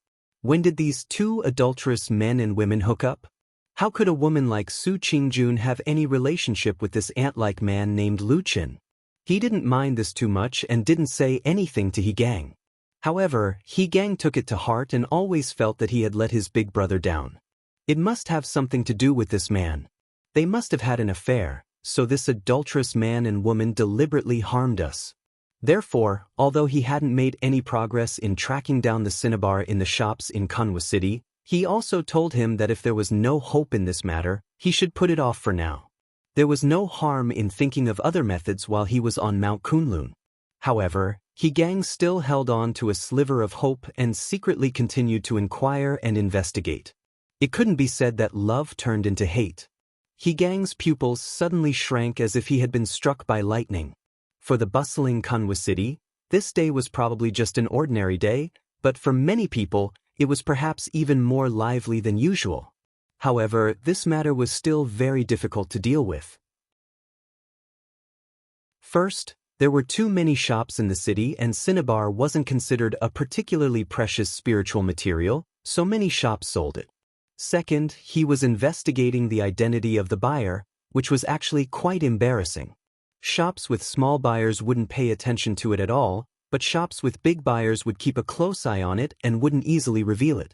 During this period of time, for the sake of the task his big brother he had been secretly wandering among the shops of various sizes in Kunwa City to inquire about the spiritual material cinnabar. At that moment, He Gang wished he could tear Lu Qin into 1,000 pieces. Staring at the two people, He Gang was burning with rage. He let out a silent roar and was about to pounce on these adulterous men and women. But right at this moment, a group of people suddenly rushed out from the other side and surrounded Lu Qin and Exin. This bastard named Lu Qin unexpectedly had a relationship with Su Qingjun, who was famous in the Kunlun party and was almost synonymous with perfection and fairy. That aloof fairy-like woman. In the crowd, He Gang clenched his fists and couldn't help gasping for breath. He felt as if the blood in his whole body was about to boil. At this moment, he even hated Su Qingjun to the bone. He resolutely followed the group of people from the Su family. Along the way, he watched Lu Qin being pushed and beaten. The pleasure in his heart couldn't be any greater. When he was about to reach the gate of the Su residence, because there were already a lot of onlookers around, he had no choice but to desperately squeeze his way in. That day, among the 3 people on the Black Armor Mountain, Xianxia's cultivation was the lowest and she had the least experience. But why did Martial Uncle Han die tragically, and he was seriously injured and disfigured, but this woman was safe and sound? He even offended all the young masters of the Su family in Kunwa City and even caused them to be beaten up. But very soon, He Gang found another thing that made him even more jealous. So much so that when he saw those people from the Su family pushing and beating Lu Qin, a trace of cold and ruthless killing intent flashed across the depths of his eyes. In pain, people were always willing to believe what they liked, regardless of whether it was right or wrong. Until today, he became like this, neither a human nor a ghost. Not only did he implicate his big brother, he was also punished, and he was even driven out of the Kunlun party. In such a miserable situation, the source of everything was instantly transferred to this hateful man. He Gang, who had originally taken a step forward, suddenly stopped. The two brothers had a good relationship since childhood. He was a bit older than He Gang, but his talent, and luck were far better than his, so it was always He who took care of him. Even after the incident with the Xian, even though he suffered a lot of criticism and pressure, he didn't give up on his younger brother. Chapter 167. This fatty was, of course, Old Ma. Old Ma stood in the crowd, looking with worry at Lu Qin, who had been captured by the Su family. He was originally a secret agent, so he was very well informed. The time it took for the Su family to clash with Lu Qin on the street, and the time it took for him to be escorted to the gates of the Su residence was enough for him to know what had happened.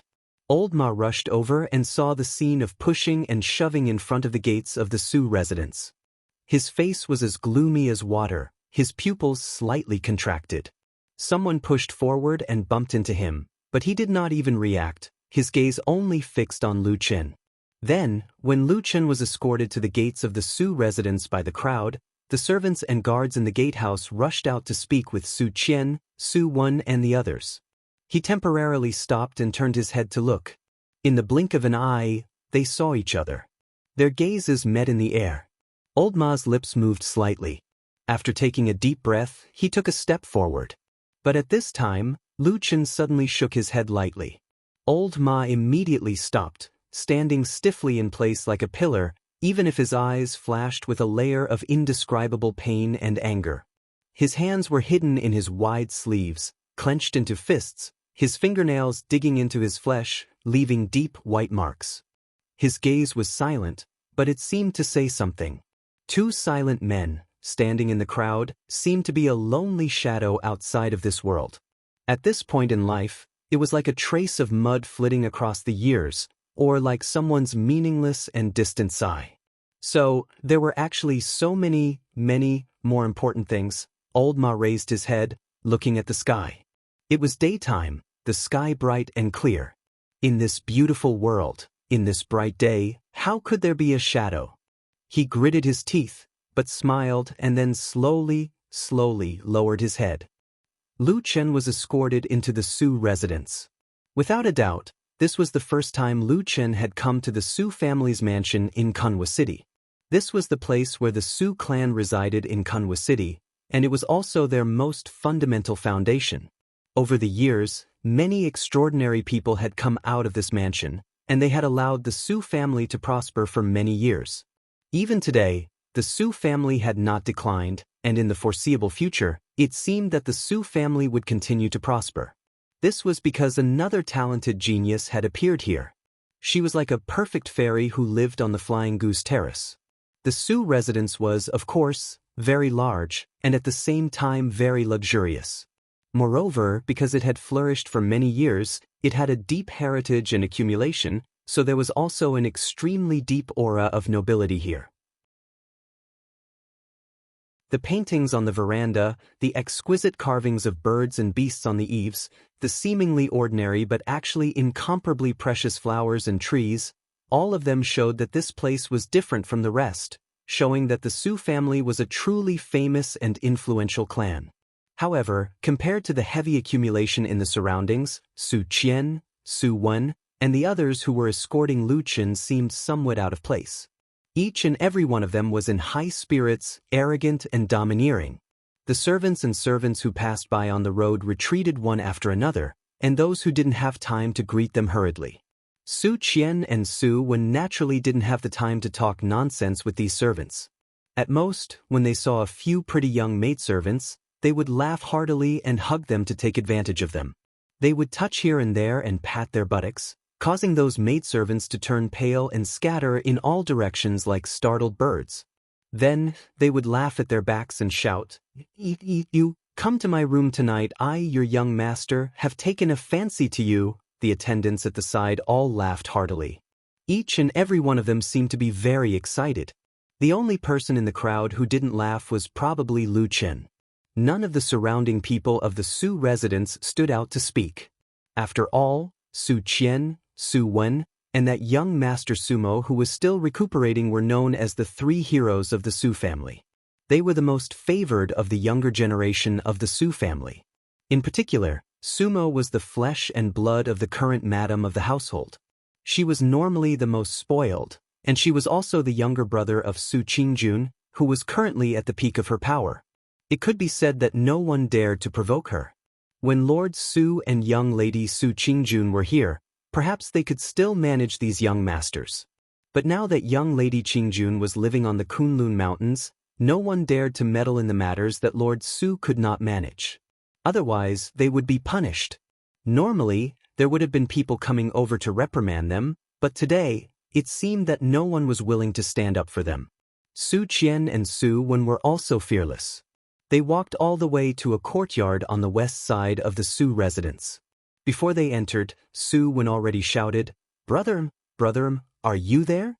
Quickly come and see who I've caught for you. Today, I'll let you vent your anger, ha." Everyone laughed heartily and walked in together. Lu Chen looked around the courtyard and saw that there was an extremely luxurious two-story building at the front. There was a pond of flowers and plants at the side. The flowers that bloomed were all magnificent and filled with a luxurious atmosphere. It was even more luxurious than the Su residence he saw from the outside.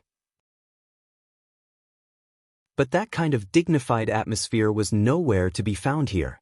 In front of the small building, there was a large reclining chair. A man was lying on it. His appearance was somewhat similar to Su Qian and Su Wen. It was Sumo. At this moment, he sat up and looked over with a surprised expression. Then, Su Qian and Su Wen walked over and said a few words to him. Sumo immediately revealed a happy expression. Then he looked in Lu Chen's direction with a somewhat disgusted and ruthless expression. Lu Chen also looked at Sumo. As the most unlucky of the three brothers of the Su family that day on the Flying Goose platform, Su Qingjuan's attack on him. Oh, actually, it was his foot that was the heaviest. It was said that this fellow broke several bones and couldn't get up for half a month. Looking at his current appearance, it seemed that he really hadn't fully recovered. Once a woman flipped out, it was still very scary. In Lu Chen's mind flashed the image of Su Qingjuan's valiant and heroic posture after flipping the table on the Flying Goose platform. He couldn't help but laugh in his heart. But on the surface, he still quickly lowered his head and didn't look at the people around him, appearing somewhat timid. Just now at the Su residence's front door, he saw Old Ma. With their many years of working together and friendship, even if it was just a silent glance, they were able to exchange a lot of information and thoughts. He saw Old Ma's worry, but in the end he still stopped him. The evil sect spy hiding in the Kunlun Mountains had still not been found. No matter what, it was not the time for him to expose his identity. Since he had to compromise, since he was determined to endure it, then there was no point in continuing to resist. Bring him over. Sumo, who was sitting on the rattan chair, shouted loudly. The attendants beside her immediately surrounded Lu Chen and pushed him to the stone steps in front of the small building. Su Qian and Su Wen stood beside Sumo. Sumo looked very excited. She stared at Lu Chen and said with a hideous smile, "Brat, do you still recognize me?" "Yes, you are Master Su." Lu Chen replied honestly. Sumo laughed and said, "You didn't expect this day would come, right?" Lu Chen sighed and said, "Master Su, if I say that what happened that day was a misunderstanding and it really has nothing to do with me, will you believe me?" "Pay." The three brothers of the Su family on the steps spat in unison, their faces showing disdain. Sumo said fiercely, "Do you think we are fools?" Su Wen stood at the side and sneered. "In the past, Sister June was so good to us and would grant all our requests. But after you came to the Flying Goose platform, so many things happened. What not seeing us, what scolding us for waiting, and finally even beating us. Who else can we blame but you?" Sumo snorted and said, "Why are you talking so much nonsense with this guy? Damn it. I've been beaten up for no reason, and I've long been stifled in my heart. Today, I must vent my anger." After saying that, he suddenly raised his voice and roared, "Someone, bring my treasures here." Someone at the side had already answered. Then, two people went and walked into the small building, laughing and joking. After a while, they came out with a few big boxes and placed them in front of the three brothers of the Su family. Then, they opened them one by one. Everyone present, including the Su family brothers and the servants, laughed coldly.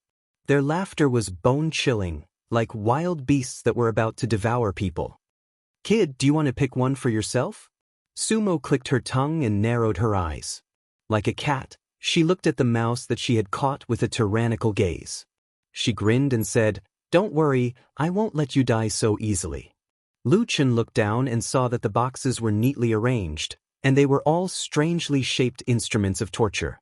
At this moment, those incomparably sharp blades, those hair-raising spikes, and all kinds of indescribable and terrifying torture tools were all emitting a cold radiance under the sunlight that fell from the sky. For the first time, Lu Chen's face became gloomy. Then, he raised his head and quietly glanced at the three arrogant and domineering Su family brothers standing on the steps. His eyes were cold. Outside the Su family's gate, the crowd of onlookers had yet to disperse. There would never be a lack of busybodies. It was in many people's nature to watch the fun. He Gang stood in the crowd. He was a little anxious, a little excited, and a little regretful that he couldn't go in and see Lu Qin being punished. However, the words that came from the crowd around him from time to time still made him obtain great satisfaction. The rumor that the three brothers of the Su family liked to use torture to punish their servants and make them beg for death, although there was no evidence, it was vividly described as if it was true. In the crowd, He Gang was happy. On the other side, Old Ma's face was slightly trembling and twisted. He was forcibly suppressing the anger and anxiety in his heart. It was at this time that they suddenly raised their heads at the same time and looked towards the sky. A bright ray of light, like a shocking rainbow, flew over. The sharp whistling sound of breaking through the air was deafening. It could be seen how fast it was. In just a moment, this rainbow light directly landed in front of the Su family's gate. Some cultivators in the crowd with better eyesight had already cried out in surprise, "This is a golden core cultivator."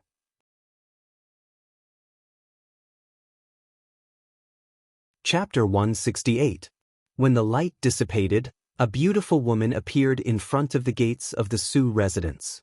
This immediately caused a commotion in the surrounding crowd, as well as the group of servants and guards of the Su residence. All of a sudden, the crowd gathered around him and greeted him one after another. However, behind the crowd, there was a manservant whose expression suddenly changed. After looking left and right, he took advantage of the crowd's inattention to sneak away and ran into the depths of the Su residence. Old Li, who was standing at the front of the crowd, was the first to call out, "Young miss, why are you back?" This person was naturally Su Qingjun. At this moment, she was dressed no different from usual, with a scarlet feather cape and a long sword on her back.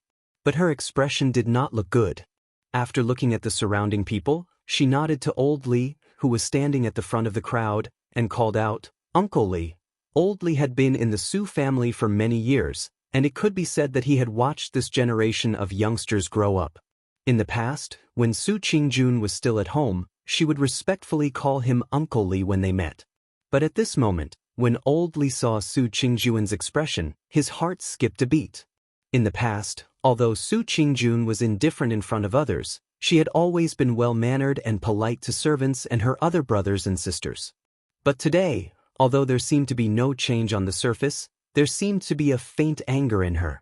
Standing on the stone steps of the main entrance, Su Qingjun looked back and saw that the street in front of the Su residence was surrounded by many people, all of them stretching their necks to look in this direction.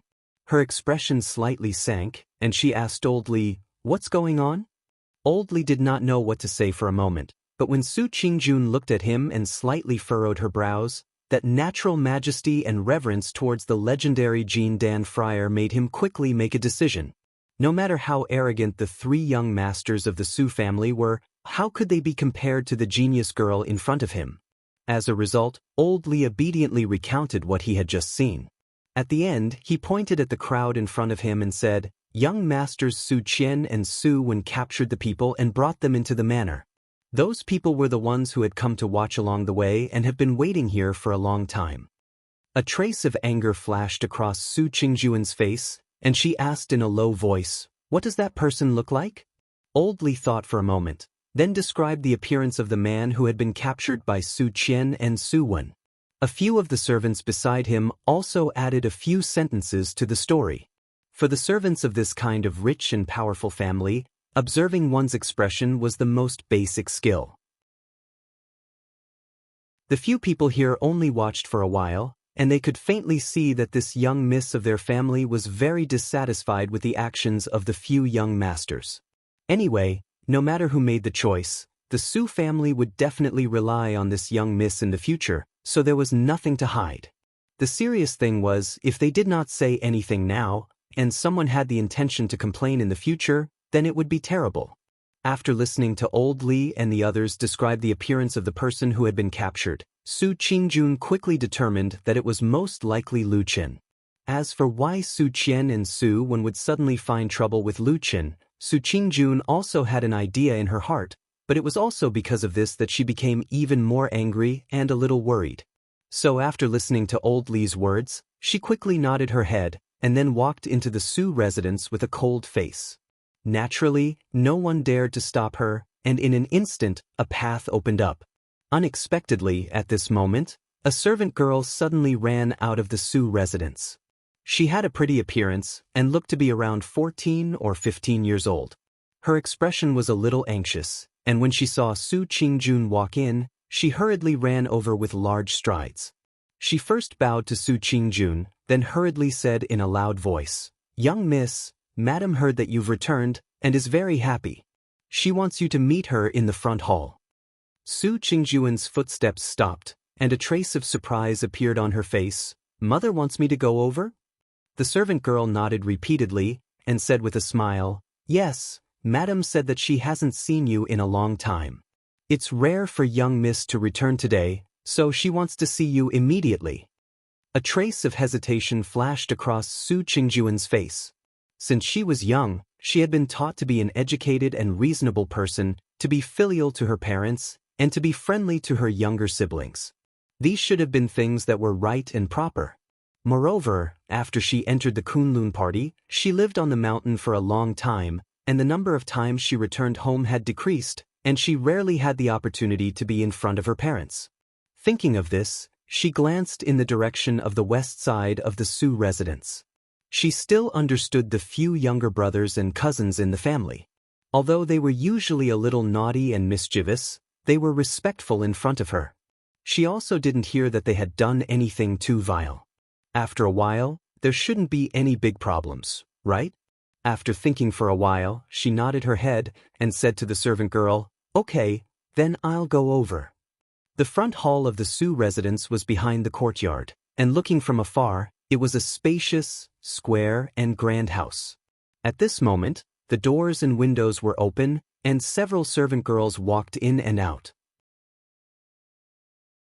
When they saw Su Qingjun walk in, they all revealed a smile and greeted her, and the sound of "young miss" rose and fell. Of course, Su Qingjun wouldn't show any face to these servant girls. There was no need, and it didn't conform to her character. After lightly nodding in acknowledgement, she walked into the hall, and saw the woman sitting in the main seat in the hall. If one were to calculate her age, she should actually be in her early 40s, but she maintained herself very well, and there were almost no wrinkles on her face. She was slightly plump, fair, and plump, and the outline of her appearance was also somewhat similar to Su Qingjun. It could be seen that when she was young, she should have been a great beauty. Most of Su Qingjun's current appearance should also be inherited from her. After seeing Su Qingjun, the madam immediately stood up, and with a happy smile on her face, she waved at Su Qingjun and said, "Jun, you're back. Quickly come over and let me see you. I haven't seen you for a while."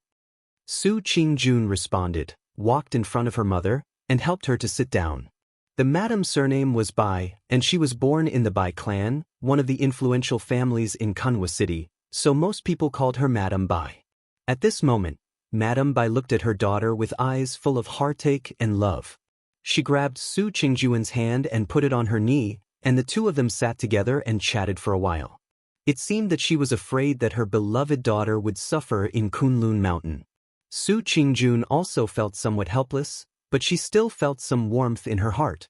In this world, no matter what, the love of parents was still the most sincere and considerate. After answering Madam Bai's questions one by one, she finally said with a smile, "Mother, you don't need to be so worried. Don't forget that I've also cultivated to the Jin Dan realm. In any case, I'm a Jin Dan friar. I'm immune to cold and heat, and I won't get sick. Don't worry." Madame Bai snorted, stroked her daughter's black, shiny, and soft long hair, and said, "If I came from an ordinary family, I might believe you. Unfortunately, in any case, I'm the daughter of the Bai clan, and I've been married to the Su family for dozens of years.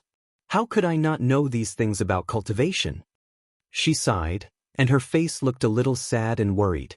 She said to Su Qingjun, "As a cultivator, if you have some achievements in cultivation, you naturally won't have the illnesses of ordinary people. But how can you not have troubles just like that? All kinds of hardships and pain in cultivation, the backlash of taking pills and spiritual materials, and all kinds of dangers when breaking through to the next realm. On the contrary, it's still much more than ordinary people. Even when you cultivators quarrel and fight with others, those with high cultivation often want to kill people. Do you think I don't know?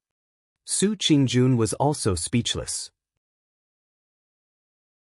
Then she smiled bitterly and said, "Mother, it's actually not as exaggerated as you say."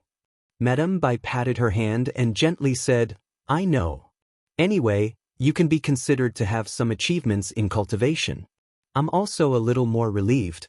But you still have to take care of yourself, understand?" "And I understand. Also, when you are on the Kunlun Mountain, when you have time, take care of your younger brother Sumo. As for the rest of the family, you can do as you see fit. Mo is your biological younger brother. His talent is not as high as yours. It's also my fault. When I was giving birth to him, I met with something that didn't go my way. Anger attacked my heart and caused me to have a difficult birth, causing his innate vitality to be damaged." Su Qingjun softly said, "Mother, don't worry. I will naturally take good care of my younger brothers at home."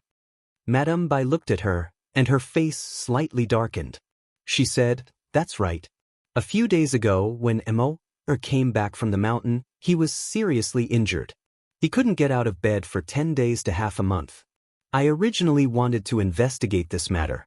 In the end, after carefully interrogating Su Qian and Su Wen, they said that it was you who injured Mo. I scolded them at that time, saying how could that be possible? You are Mo's biological sister, how could this be?" Su Qingjun was silent for a moment. She looked at Madame Bai's face and said in a low voice, "Mother, that matter was indeed done by me." Madame Bai tightened her grip on Jun Linyuan's hand. She didn't speak for a while. She just stared at Jun Linyuan and frowned. "Jun, I know your temperament. You are usually the most sensible person in the world. You also love your younger siblings very much. What happened? Why did you have to be so heavy-handed? Why did you have to teach your half-brother a lesson?" Su Qingjuan's face showed a slight struggle. After hesitating for a while, she shook her head and said, "Mother, when my younger brother was on the mountain that day, he did indeed do something wrong." Madame Bai's face darkened. She said, "What on earth did he do wrong? Tell me." Su Qingjun had no choice but to tell her what happened on the Flying Goose platform that day. After listening to her, a trace of displeasure flashed across Madame Bai's face. She said lightly, "Just for an irrelevant person, you broke your younger brother's bones. Isn't this a bit too much?" When Su Qingjun wanted to explain more, suddenly from outside the hall, from somewhere far away in the mansion of the Su mansion, came a sudden burst of noise and shouting. Among them, there were people laughing loudly, and there were also people shouting in pain. Su Qingjun suddenly stood up and looked out of the room. Her face instantly darkened.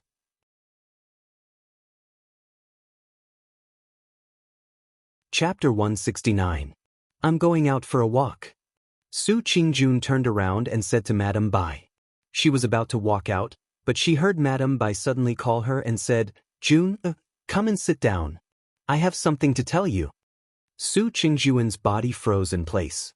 After a moment of hesitation, she frowned slightly and said to Madame Bai in a soft voice, "Mother, I have something urgent to deal with now. Can I come and talk to you after I'm done?" Madame Bai stared at her, and her face gradually darkened. She said lightly, "Why? In your opinion, is there anything more important than your parents in this world?" Su Qingjun was stunned and speechless. She turned around to look at Madame Bai and said, "Mother, how can you have such a thought? I've never disrespected you." Madame Bai looked at her for a while and suddenly sighed. She said, "My good daughter, of course I believe you. Come here." She waved at Su Qingjun. Su Qingjun was a little hesitant, but then she slowly walked over. Madame Bai stood up and gently held her in her arms. There was a trace of love on her face. She murmured, "In this world, how can there be parents who don't love their children? Jun, I'm really thinking about you." Su Qingjun was silent for a moment. She said, "Mother, I still don't quite understand what you mean." Madame Bai shook her head and said, "You're in a hurry to go out now. Do you want to go to your brother's place?" Su Qingjun suddenly raised her head and looked at Madame Bai. She looked surprised and blurted out, Mother, how did you know? She paused for a moment, and then her face turned cold. She said, Then you also know what Sumo did? Madame Bai gently waved her hand and said, That child is only a little naughty. It's only because you beat him up so badly last time that he has nowhere to vent his anger. He doesn't dare to cause trouble for you. Isn't he just casually finding an insignificant servant to vent his anger on? What's there to be surprised about? Su Qingjuan's eyes showed some surprise and anger. She said in a low voice, That's not right. Madame Bai snorted and said, There are many big and small aristocratic families in Kunwa City. There are many young people there who beat people to vent their anger. Beating and scolding is like a common thing. Don't say it as if you haven't seen it since you were a child. Su Qingjun wanted to say something, but she hesitated. She clenched her teeth and said after a long while, Mother, that's different. He's a Kunlun disciple. He's just a part-time disciple. Madame Bai suddenly raised her voice and said, He has no talent and no background. What's the difference between him and the servants in our family? Su Qingjun slowly clenched her fists inside her sleeves, but her head slightly drooped. Seeing her expression, Madame Bai's heart seemed to soften. She lowered her voice and said softly, June, you're the most outstanding person in our Su family. You're also the child that both your father and I love the most. If nothing unexpected happens in the future, the foundation of our Su family will definitely be handed over to you. Even if you're infatuated with cultivation and have no interest in worldly money, when your younger brother inherits the family business in the future, won't he also have to fulfill all your requests and do his best to provide for you? You must always remember that we're a family. Blood is thicker than water. Nothing can compare to this. Su Qingjun slowly raised her head and suddenly said, Mother, did Sumo say something to you? Madame Bai glared at her and said, What's Sumo? Sumo is not Sumo. He's your younger brother. After that, she said lightly, You're so young now, but you've already cultivated to the Jin Dan realm. Your future is limitless. Not to mention Shinran Yuanying, you can even have a chance to explore deity transformation stage Shinran. With such a bright future, how could a good-for-nothing part-time disciple be worthy of you? Su Qingjun was stunned. Then, she slowly shook her head as if she couldn't believe it. She said bitterly, How could you think like that? How could you say that? Madame Bai's face darkened. She said, Am I wrong? Do you dare to swear to God that you don't have the slightest affection for that man named Luchin? Su Qingjun was just about to speak, but she suddenly fell silent. After a while, she smiled bitterly and said, Mother, you're thinking too much. It's not like that at all. It's true, everyone has a time when they're young. Madame Bai suddenly interrupted her and said coldly, Everyone is young and full of love. It's human nature. It's not a big deal. Even when I was young, before I married your father, my heart was also moved by those free and unrestrained wastrels who roamed the world. But in the end? She smiled faintly and didn't continue speaking. Instead, she gently held Su Qingjuan's hand and said, June, listen to your mother. I'm doing this for your own good. Su Qingjun took a deep breath and shook her head. She said, Mother, I think you've really misunderstood. I dare to swear to God that from the beginning to the end, since I joined the Kunlun party to cultivate, I've never had an affair. But this matter has nothing to do with Luchin. Sumo has found the wrong person. As she said this, she turned around and walked quickly towards the door of the hall. Madame Bai suddenly shouted, Stop! Su Qingjuan's body paused for a moment. She looked back at her and said, Mother, haven't I already said? Madame Bai said coldly, Why don't you take a look at yourself now? For an outsider who has nothing to do with us, you look like you're burning with anxiety. You're in such a hurry to make things difficult for your own brother? Su Qingjun said loudly, I'm not going to make things difficult for him. It's him who did something wrong. If he has the ability, he can come to me. I'm the one who hurt him. Why does he want to vent his anger on me? Slap. Suddenly, a crisp sound came from the hall. It was Madame Bai who slapped Su Qingjun hard in the face with a livid face. Su Qingjun covered her cheek with her hand. There was a look of disbelief in her eyes. She looked at Madame Bai in astonishment. It seemed that even her voice was a little shaky. She said, "Mother, I'm hitting you to wake you up." Madame Bai said coldly, "What? Do you think you're great now that you're Jean Dan Friar? You can crush me with one finger. That's nothing. Come over and draw your sword and kill me." Su Qingjun took a step back. There was a painful expression on her face. She shook her head and said, "Mother, how could I?"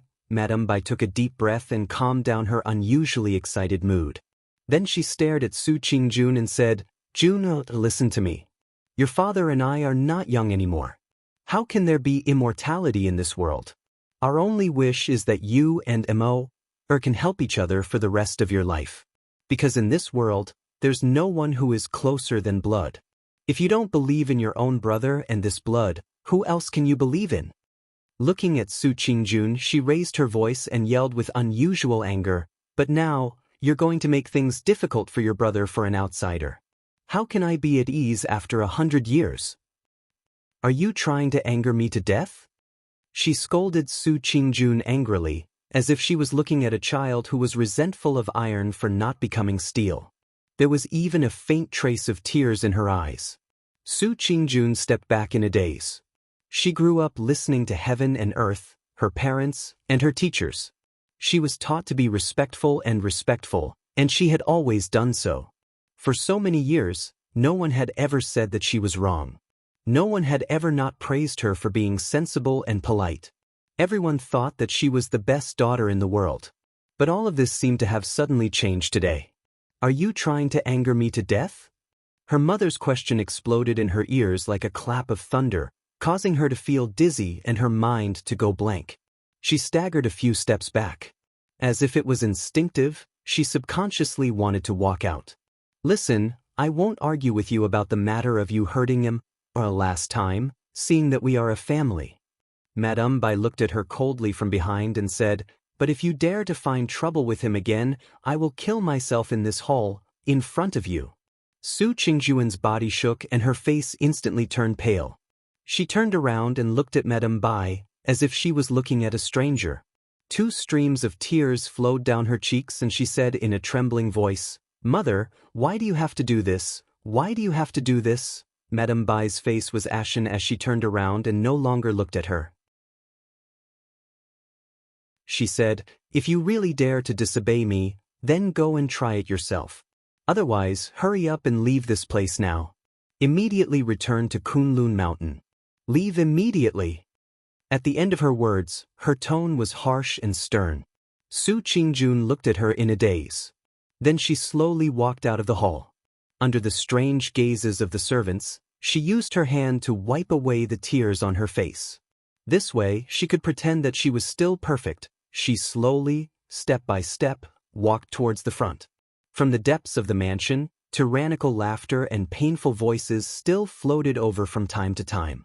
There were even more joyful laughter as if she was the accomplice of a villain. But her footsteps still involuntarily walked towards the Su Fu's main gate. Heaven and earth, father and mother. High like a peak, heavy like a mountain. She raised her head and looked at the sky. The azure blue sky seemed to have no end. It was so deep and vast, endless. Her face was pale, as if there was not a trace of blood. Unknowingly, she really did walk in front of the Su Fu's main gate. The group of servants and guards hurriedly came forward. The one leading them was still oldly. Looking at Su Qingjun's face, he said with some worry, "Eldest young miss, are you all right?" Su Qingjun did not respond to his words. She only stared blankly at the several stone steps in front of the Su Fu's main gate. She had never thought that these stone steps in her own house would be so difficult to walk. The most difficult thing in the world? Was it the ways of the world? Her face was pale as she stood in front of this huge aristocratic family's main gate. She stood under the Su family's large signboard. The people at the side looked at each other, but for a moment, no one dared to say anything. She did not know how long she stood there. The wind blew past her body, her hair and clothes all slightly fluttered. Gradually, a clear and cold feeling seeped out. Clear as water. Cold as ice and frost. She suddenly turned her head and looked at Oldly. She opened her mouth. Her voice was like the clear ringing of a bell in the wind. There was not the slightest bit of dirt. She quietly asked, "Uncle Li? May I ask if there is a table in your room?"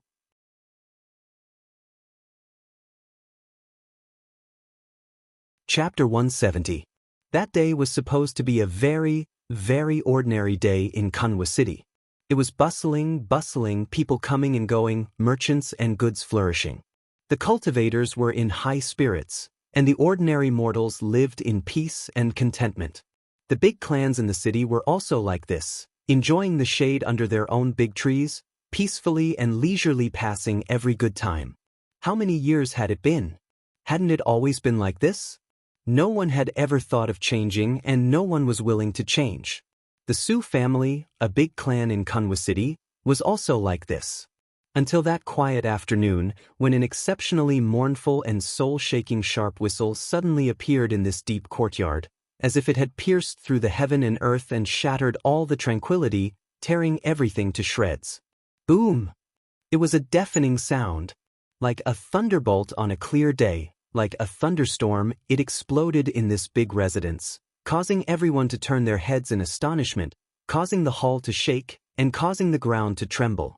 Like a tiger's roar breaking through the mountain forest, it swept across the clear sky like an invisible but incomparably swift and violent wave, wildly and ferociously surging in all directions. A table flew into the air. It was a square black wooden table, plain and simple, without too many exquisite and flashy carvings, only deep and heavy. It flew up. A table flew up. The table didn't have any intelligence.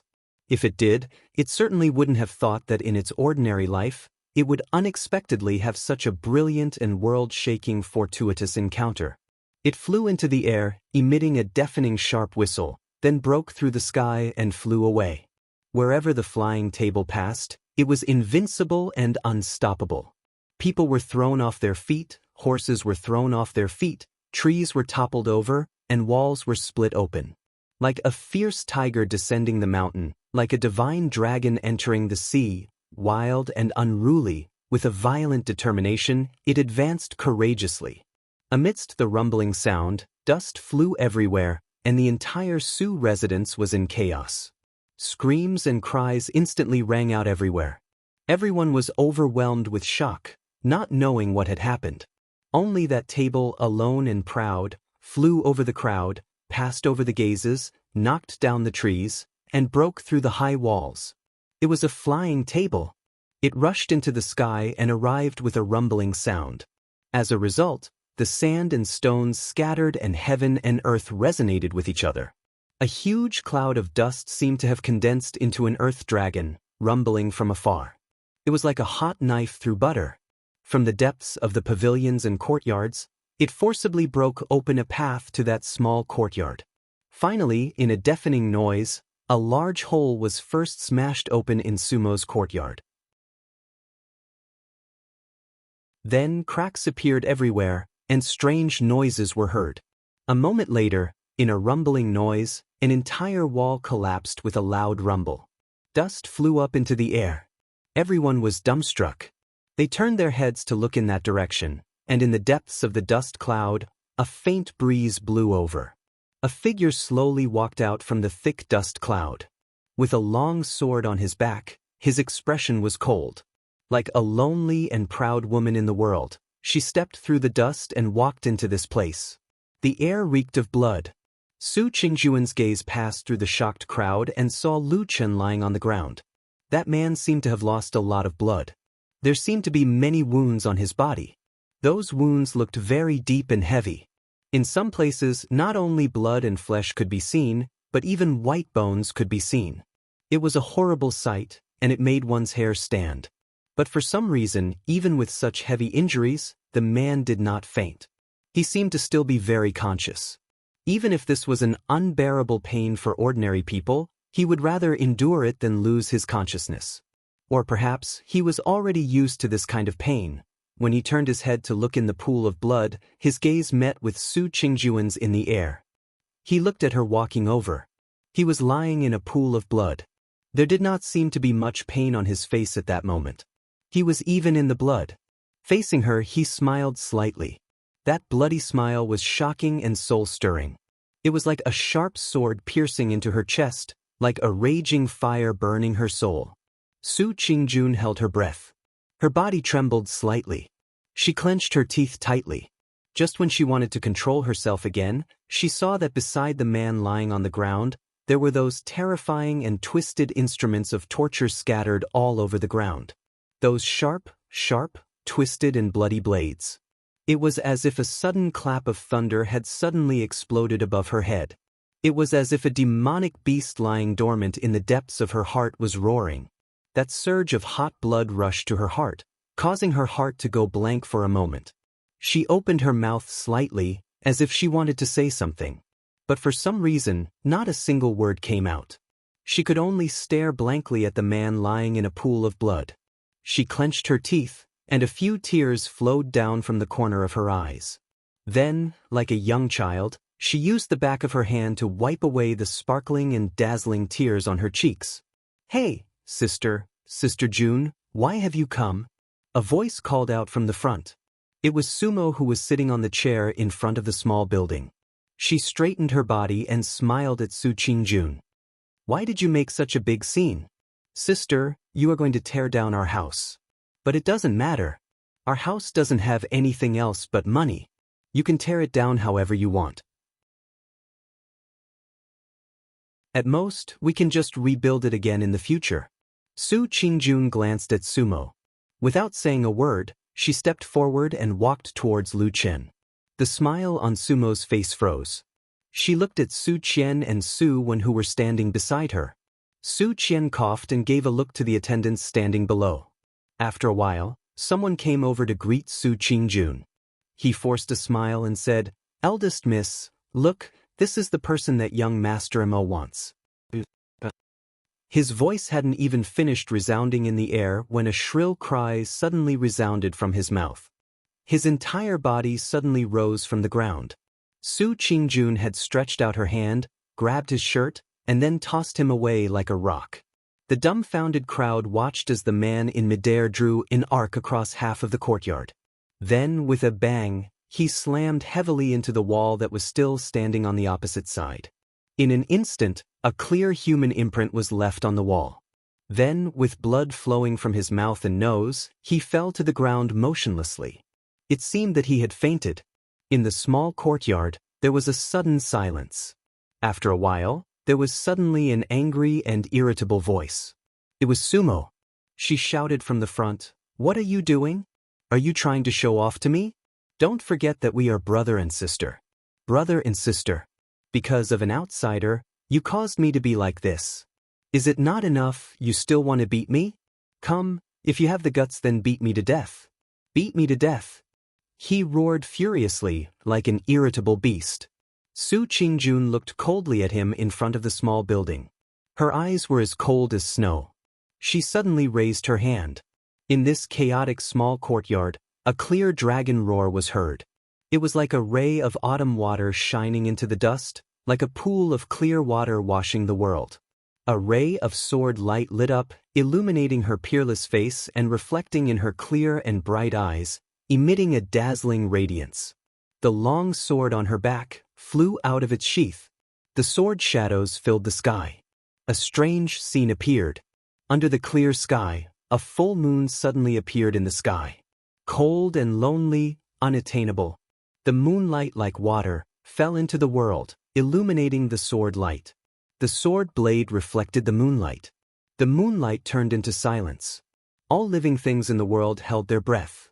Only that light, from the endless vault of heaven, faintly slashed down. It was the moonlight slash. That moment of brilliance seemed to snatch all the years of the world. It was silent. It was like the passing of countless stars, the rising of the sun and setting of the moon. Someone sighed on the other side. The sword light fell, brilliant, stagnated and disappeared. Like the wind and smoke passing by, it disappeared without a trace. Everyone was at a loss. The three Su family brothers in front of the small building were also stunned speechless. They looked at each other and made sure that they were all right. Sumo then heaved a sigh of relief. Just as she was about to speak, suddenly a cracking sound was heard from behind. The three of them turned back in shock. On that incomparably luxurious small building, countless cracks suddenly appeared. Cruelly and coldly smashed all the beautiful splendor, tore all the brick walls and eaves. After a while, suddenly a loud sound was heard. The entire building collapsed. In the flying dust, everyone screamed in fear. The three Su family brothers stumbled, ran and crawled with all their might, shouting. The people around them were also panicking and rushed up to rescue them. The small courtyard immediately became a mess. In the midst of the chaos, the ancient longsword had already quietly returned to its sheath. Su Qingjun no longer paid attention to the chaos. Through the dust, she walked to Lu Chen's side. Just like at the Flying Goose platform, she gently squatted down beside him. She looked at his eyes, at the blood that flowed from his body, and at the little smile on his face that should not have been there, but still showed. She suddenly felt that the sword just now, that little bit of sharpness, seemed to have cut her heart. She had thousands of words she wanted to say, but in the end, after her lips slightly trembled a few times, she still only said softly, "Does it hurt?" "It hurts." Lu Chen nodded and smiled. Su Qingjun lowered her head. A teardrop fell into the dust on the ground, wetting a bit of the ground. "You're so old, why are you crying?" Lu Chen said to her. "And it's not your fault. I'm fine, I won't die." Su Qingjun wanted to laugh, but for some reason, more tears flowed. She wiped her eyes with the back of her hand, then forced a smile and said, "Why are you pretending to be strong again?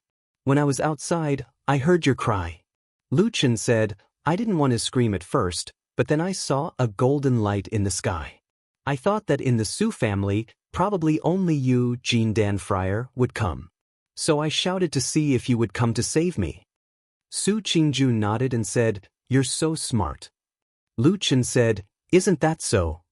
Su Qingjun stared at him for a long time, then stretched out her hands, hugged his body, and then softly said in a voice that only Lu Chen could hear, "I'm sorry, I'm late." "It's okay," Lu Chen said.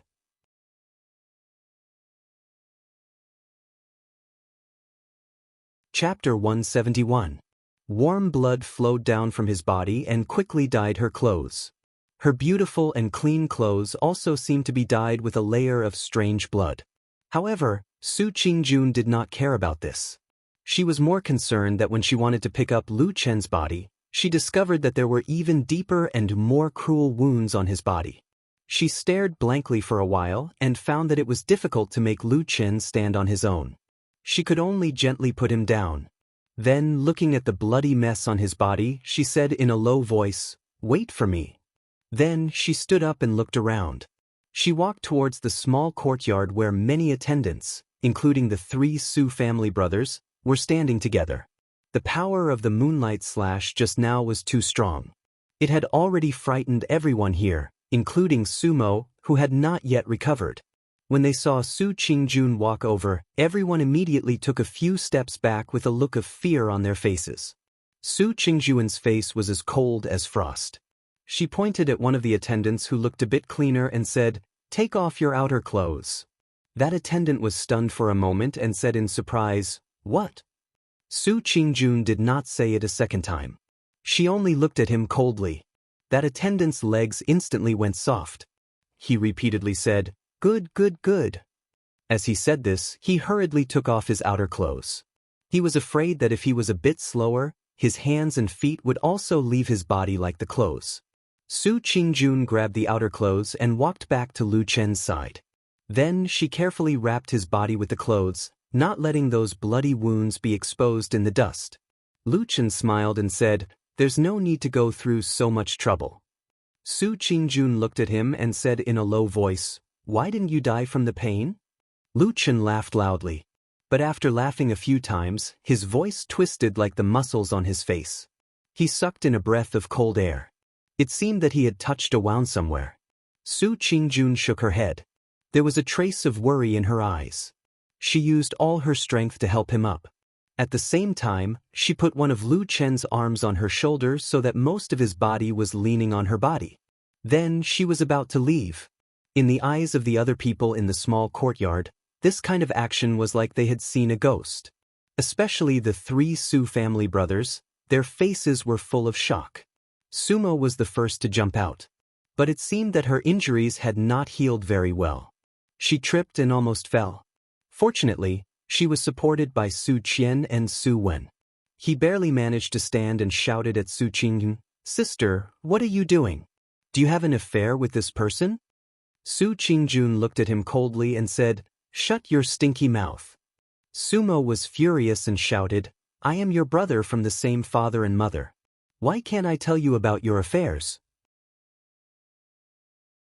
Su Qingjun stared at Su Mo coldly and said, "If it weren't for the fact that you're my close relative, I would have cut you down with my sword just now based on the heartless evil you've done today. Get lost. You are not allowed to meddle in my affairs in the future." After being glared at by her ice-cold gaze, Su Mo recalled the lonely yet terrifying sword light just now. For a moment, he couldn't muster up the courage to refute her. However, at this moment, an angry voice suddenly came from outside the door, saying, "How dare you? He, as your brother, can't meddle in your affairs. Then what about me, as your mother? Do I have the right to meddle in your affairs?" All the people present were moved and turned to look. Sure enough, they saw a well-maintained woman walking in from the door of the small courtyard. It was Madame Bai, the current madam of the Su family. For a moment, many attendants and servants greeted her. The three brothers of the Su family went to greet her. Sumo even limped to Madame Bai and shouted with a little sob, "Mother!" Madame Bai patted him gently on the shoulder, her expression overflowing with affection. She then turned to look at the wretched state of the collapsed trees and collapsed walls. Her brows immediately furrowed, and when she looked at Su Qingjun again, her expression was incomparably gloomy. "Jun, don't you have any respect for me?" Under Madame Bai's threatening gaze, Su Qingjun dodged a little at first. But soon she seemed to have the courage to look straight into her mother's eyes and said, "Mother, I have said that it was my brother's fault today." Madame Bai said angrily, "What did he do wrong? Even if he did something wrong, it's not worth it for you to make such a big fuss. Do you want to tear down our house?" Su Qingjun sneered. She pointed at the frightening torture tools and blades scattered on the ground and said coldly, "Do you see these things? Do you think he made a small mistake when he used these disgusting things to harm people?" She suddenly raised her voice and said loudly, "This is only in our house. If it were in Kunlun Mountain, under the strict rules, what would be waiting for him?" Madame Bai glanced at the torture tools. Suddenly her face turned pale. Obviously, she was shocked and even a little frightened. Then, as if she thought of something, she glared at Sumo fiercely. Sumo looked as if he had shrunk into a ball. He lowered his head and didn't say a word. Madame Bai gritted her teeth and cursed in a low voice, "I will deal with you later, you unfilial son." As she said this, she took a deep breath and looked at Su Qingjun again. At this moment, the look in her eyes was a little different. She had already faintly felt that this daughter in front of her, the most outstanding genius in the family, seemed to be somewhat different from before. If Mo did something wrong, he will naturally be punished according to the family rules. Even when your father returns home and finds out about this, he will not be spared. Madame Bai looked at Su Qingjun and said gloomily, "But what I want to know is, have you forgotten what I said to you in the front hall?" She seemed to be very, very angry. She stared at Su Qingjun and said word by word, "You don't care about your mother's life at all?" Su Qingjun smiled faintly. There seemed to be some bitterness and helplessness in her eyes. She shook her head gently and said, "Mother, you know it's not like that." Madame Bai said angrily, "Then why don't you listen to me and come here to make a scene?" Su Qingjun supported Lu Chen and began to walk forward slowly. At the same time she said, "Mother, actually you and I both know that those were just words of anger. You will not die." Madame Bai was so angry that her hand trembled. She pointed at Su Qingjun and said angrily, You disobedient and unfilial daughter." Su Qingjun's expression was a little desolate and lonely. She said, "Have you really touched your own conscience when you speak? For so many years, in the Su family, Who is the most filial to you and father besides me? Could it be me, this ruthless and incompetent brother? She supported Lu Chen and slowly walked to Madame Bai. She lowered her voice and said to her softly, "Besides, how can you bear to die? You care so much about your appearance every day. You take care of it for a few hours every day. What you put on and what you eat are all good things to maintain your appearance. And there are so many young mothers and concubines at home. If they don't die, how can you be willing to take a step first, right?" Madame Bai's face instantly turned pale. She looked at Su Qingjun. Her lips trembled slightly, but for a moment, she couldn't say anything. Su Qingjun walked past Madame Bai and continued to walk forward. After a moment, Madame Bai suddenly cried and shouted to her, all right. You've grown up. I can't control you anymore. When your father comes back, I will tell him about your disobedient appearance today. Let's see if he will be sad. Let's see if he will care about you."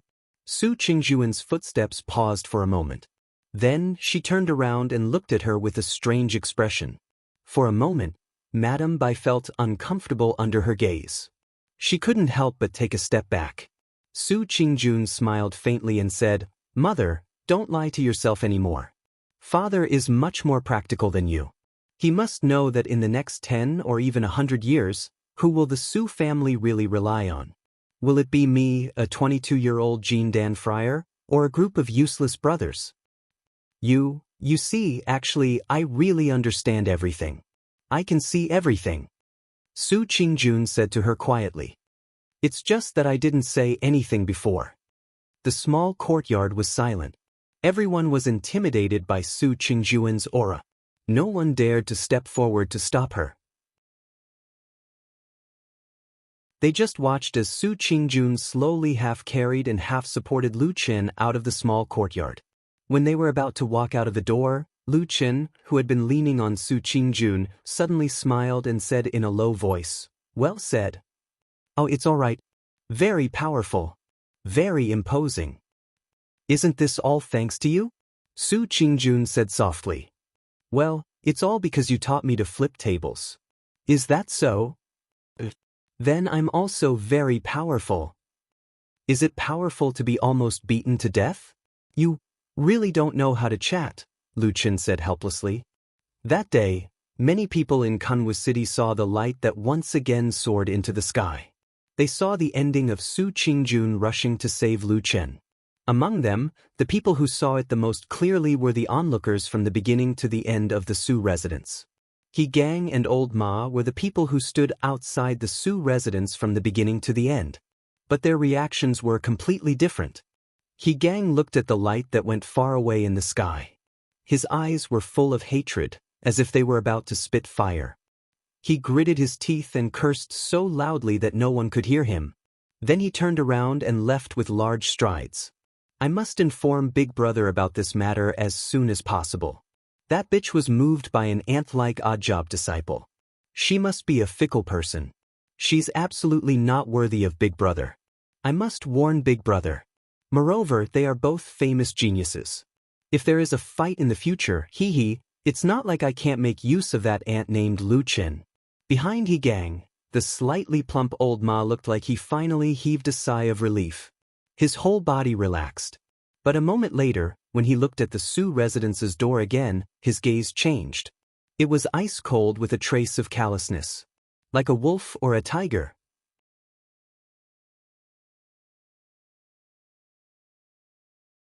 Chapter 172. In this world, there are a lot of things that people see on the surface, and then take it for granted that what is going to happen next. Or, just by looking at a person's appearance, behavior, and movement, they conclude that this person's nature is what it is. Many times they are wrong. An ugly person is not necessarily evil, and a beautiful appearance is not necessarily pure. Those who are loyal to righteousness always come from the generation of dog butchers. Those who are unfaithful are mostly scholars. In the mortal world, whenever people see one or two beautiful men or women, they will be infatuated and intoxicated, falling head over heels in love with them, thinking that there is nothing their beloved isn't beautiful in every way. And in the Xioshin world, there is no exception. There are always many people who revere and admire the high-level cultivators. Looking at those high and mighty figures, they think that the legendary Jin Dan Friar, Yuanying Zhenren, and even the deity transformation stage Zhenren are omnipotent. This has nothing to do with cultivation, it is simply human nature. We are too weak, so we are used to looking up at the tall and mighty. We cannot see the tall and mighty's shadow clearly, so we think that the shadow is as tall as a mountain, or even as tall as the sky and the earth, but we forget that everything we see comes from our own vision and vision. When we cannot see too far ahead, we use illusions to fill our own expectations. Su Qingjun is a young genius. At her age, someone who has cultivated to the Jin Dan realm has never appeared in the long history of the Kunlun party. And because of this, almost everyone has high hopes for her, believing that she will become a great person in the future. She was a genuine prodigy, and her talent in cultivation was outstanding. Countless people, especially the disciples whose cultivation is lower than hers, view her as an idol. They revere and admire her, looking up to her as a role model, thinking that she is omnipotent. Unfortunately, the truth is not like this. In this world, the person who understands Su Qingjun the most, naturally, is none other than herself. Of course, Su Qingjun knows that she is not the kind of perfect and omnipotent person that other people imagine her to be. She even clearly knows that she has many shortcomings, and there are many things that she cannot do. However, no one would purposely expose their weaknesses to the public. She was not a saint. In the end, she was just an ordinary mortal. She would feel joy, anger, sorrow, and joy. She would have many concerns and restraints. She even had to consider more things than an ordinary person. This was because in the past, she had to take care of many more people than an ordinary person.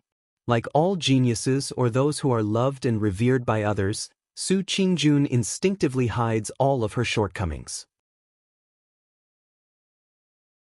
In order to hide these traces, she would often turn into a calm, cold, beautiful, and aloof appearance.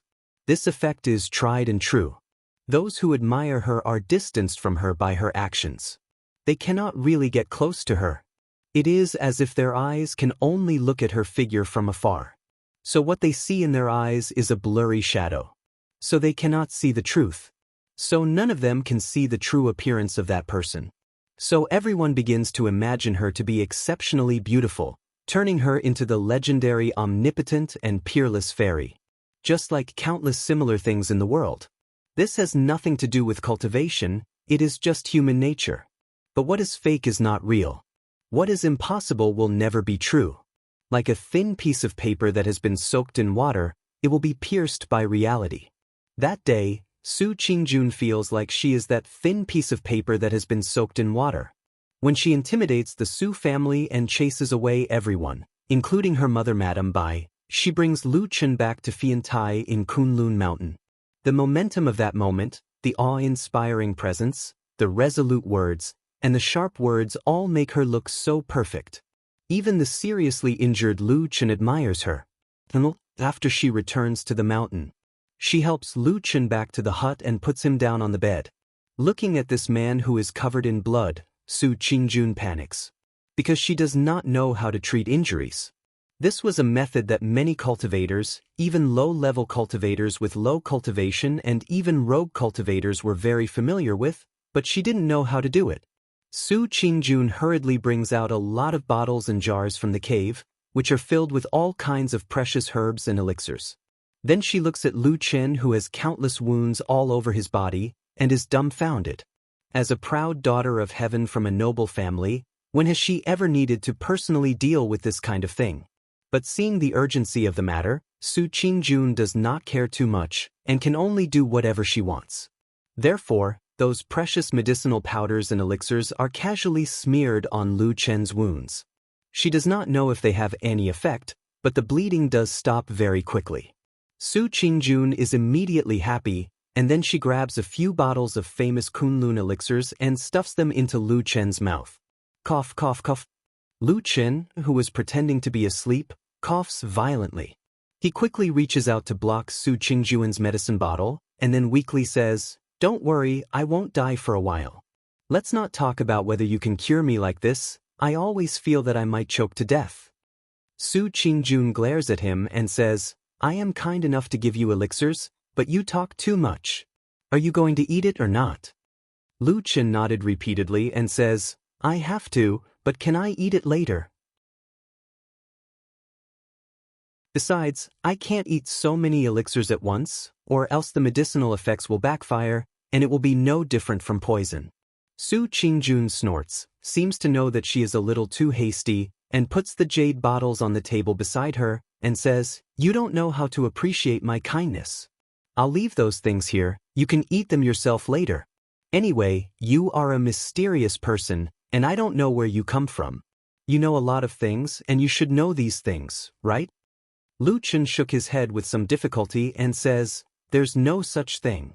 Su Qingjun sighs, and presses down on his hand, and says, All right, I was just saying casually, you should rest quickly.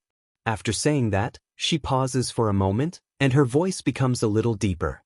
She also lowers her head and says, This time, you have really suffered a lot. I really didn't expect that my younger brothers at home would be so deranged. A faint glimmer of light flashes in the depths of Lu Chen's eyes, and then he says, This has nothing to do with you, don't think too much. Su Qingjun still wants to say something, but at this moment, suddenly, a voice comes from outside the thatched hut, and someone suddenly shouted, Little June, come out. Su Qingjun is startled, and she stands up, and looks a little surprised, and says, My master is here, and he ran over at this time, what is he doing? Lu Chen lies on the bed and smiles and says, Probably to help someone plead for leniency? Su Qingjun thinks for a moment, and says, It's not very likely, my master loves me very much, but he is not very kind to the Su family. In the past, he always told me that those younger brothers and sisters at home are too troublesome, and that I should not be with them. Halfway through her words, Su Qingjun suddenly stops, and Lu Chen says with a smile, Was he right? Su Qingjun sighs with a bitter smile, and then she says in a low voice, You lie here and rest for a while, I'll be back soon. Walking out of the door of the thatched hut, Su Qingjun sees Masato Kihara standing on the Flying Goose Terrace, about 15 feet away from the thatched hut. After seeing her walk out, Masato Kihara also nods in acknowledgement. Su Qingjun quickly walks up to him and says, Master, why are you here? Masato Kihara laughs mischievously and says, I heard you were in the limelight in Kunwa City, and when you returned to the Su family, you made a big fuss, and the whole Kunlun mountain is in an uproar, so I hurried over to take a look. Su Qingjun blushes, and she shakes her head and says, It's not as exaggerated as you say. Masato Kihara chuckles, but he doesn't tease this female disciple anymore. Instead, he glances at the thatched hut and says, I heard the person you saved is the part-time disciple Lu Chen who helped you plant the eagle fruit tree? Su Qingjun nods and says, Yes. Masato Kihara looks at her with a smile that doesn't seem like a smile, and says, In the past, I, your master, have advised you many times to draw a clear line with the people in your family, because it's beneficial to your cultivation, but you never listened. But today, for the sake of an ordinary part-time disciple, you suddenly have a falling out with the Su family. Is there any personal feelings involved? By the end of his words, Masato Kihara's eyes have already faintly revealed a sharp light, and he just indifferently looks at Su Qingjun. But Su Qingjun seems to be unaware of anything, and she just says with a bitter smile, Master, when I first became your disciple, I told you that I'm only interested in cultivation, and I'm too lazy to think about other things. Then why did you save him? Su Qingjun's face darkens and says, It's my Su family's brothers who have really gone too far. Even if this person isn't Lu Chen, but just a roadside beggar who has nothing to do with me, I think I probably won't sit idly by.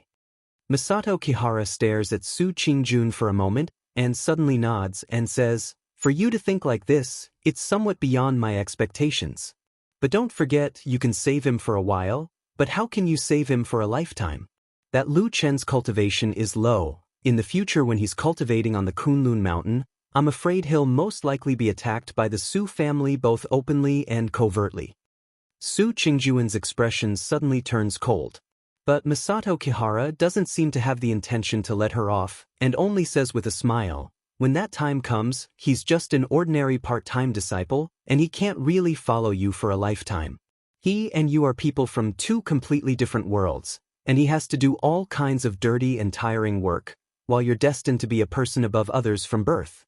When that time comes, what will he do? Su Qingjun grits her teeth and says, I've also thought about this. He's not someone who has nothing to do with me.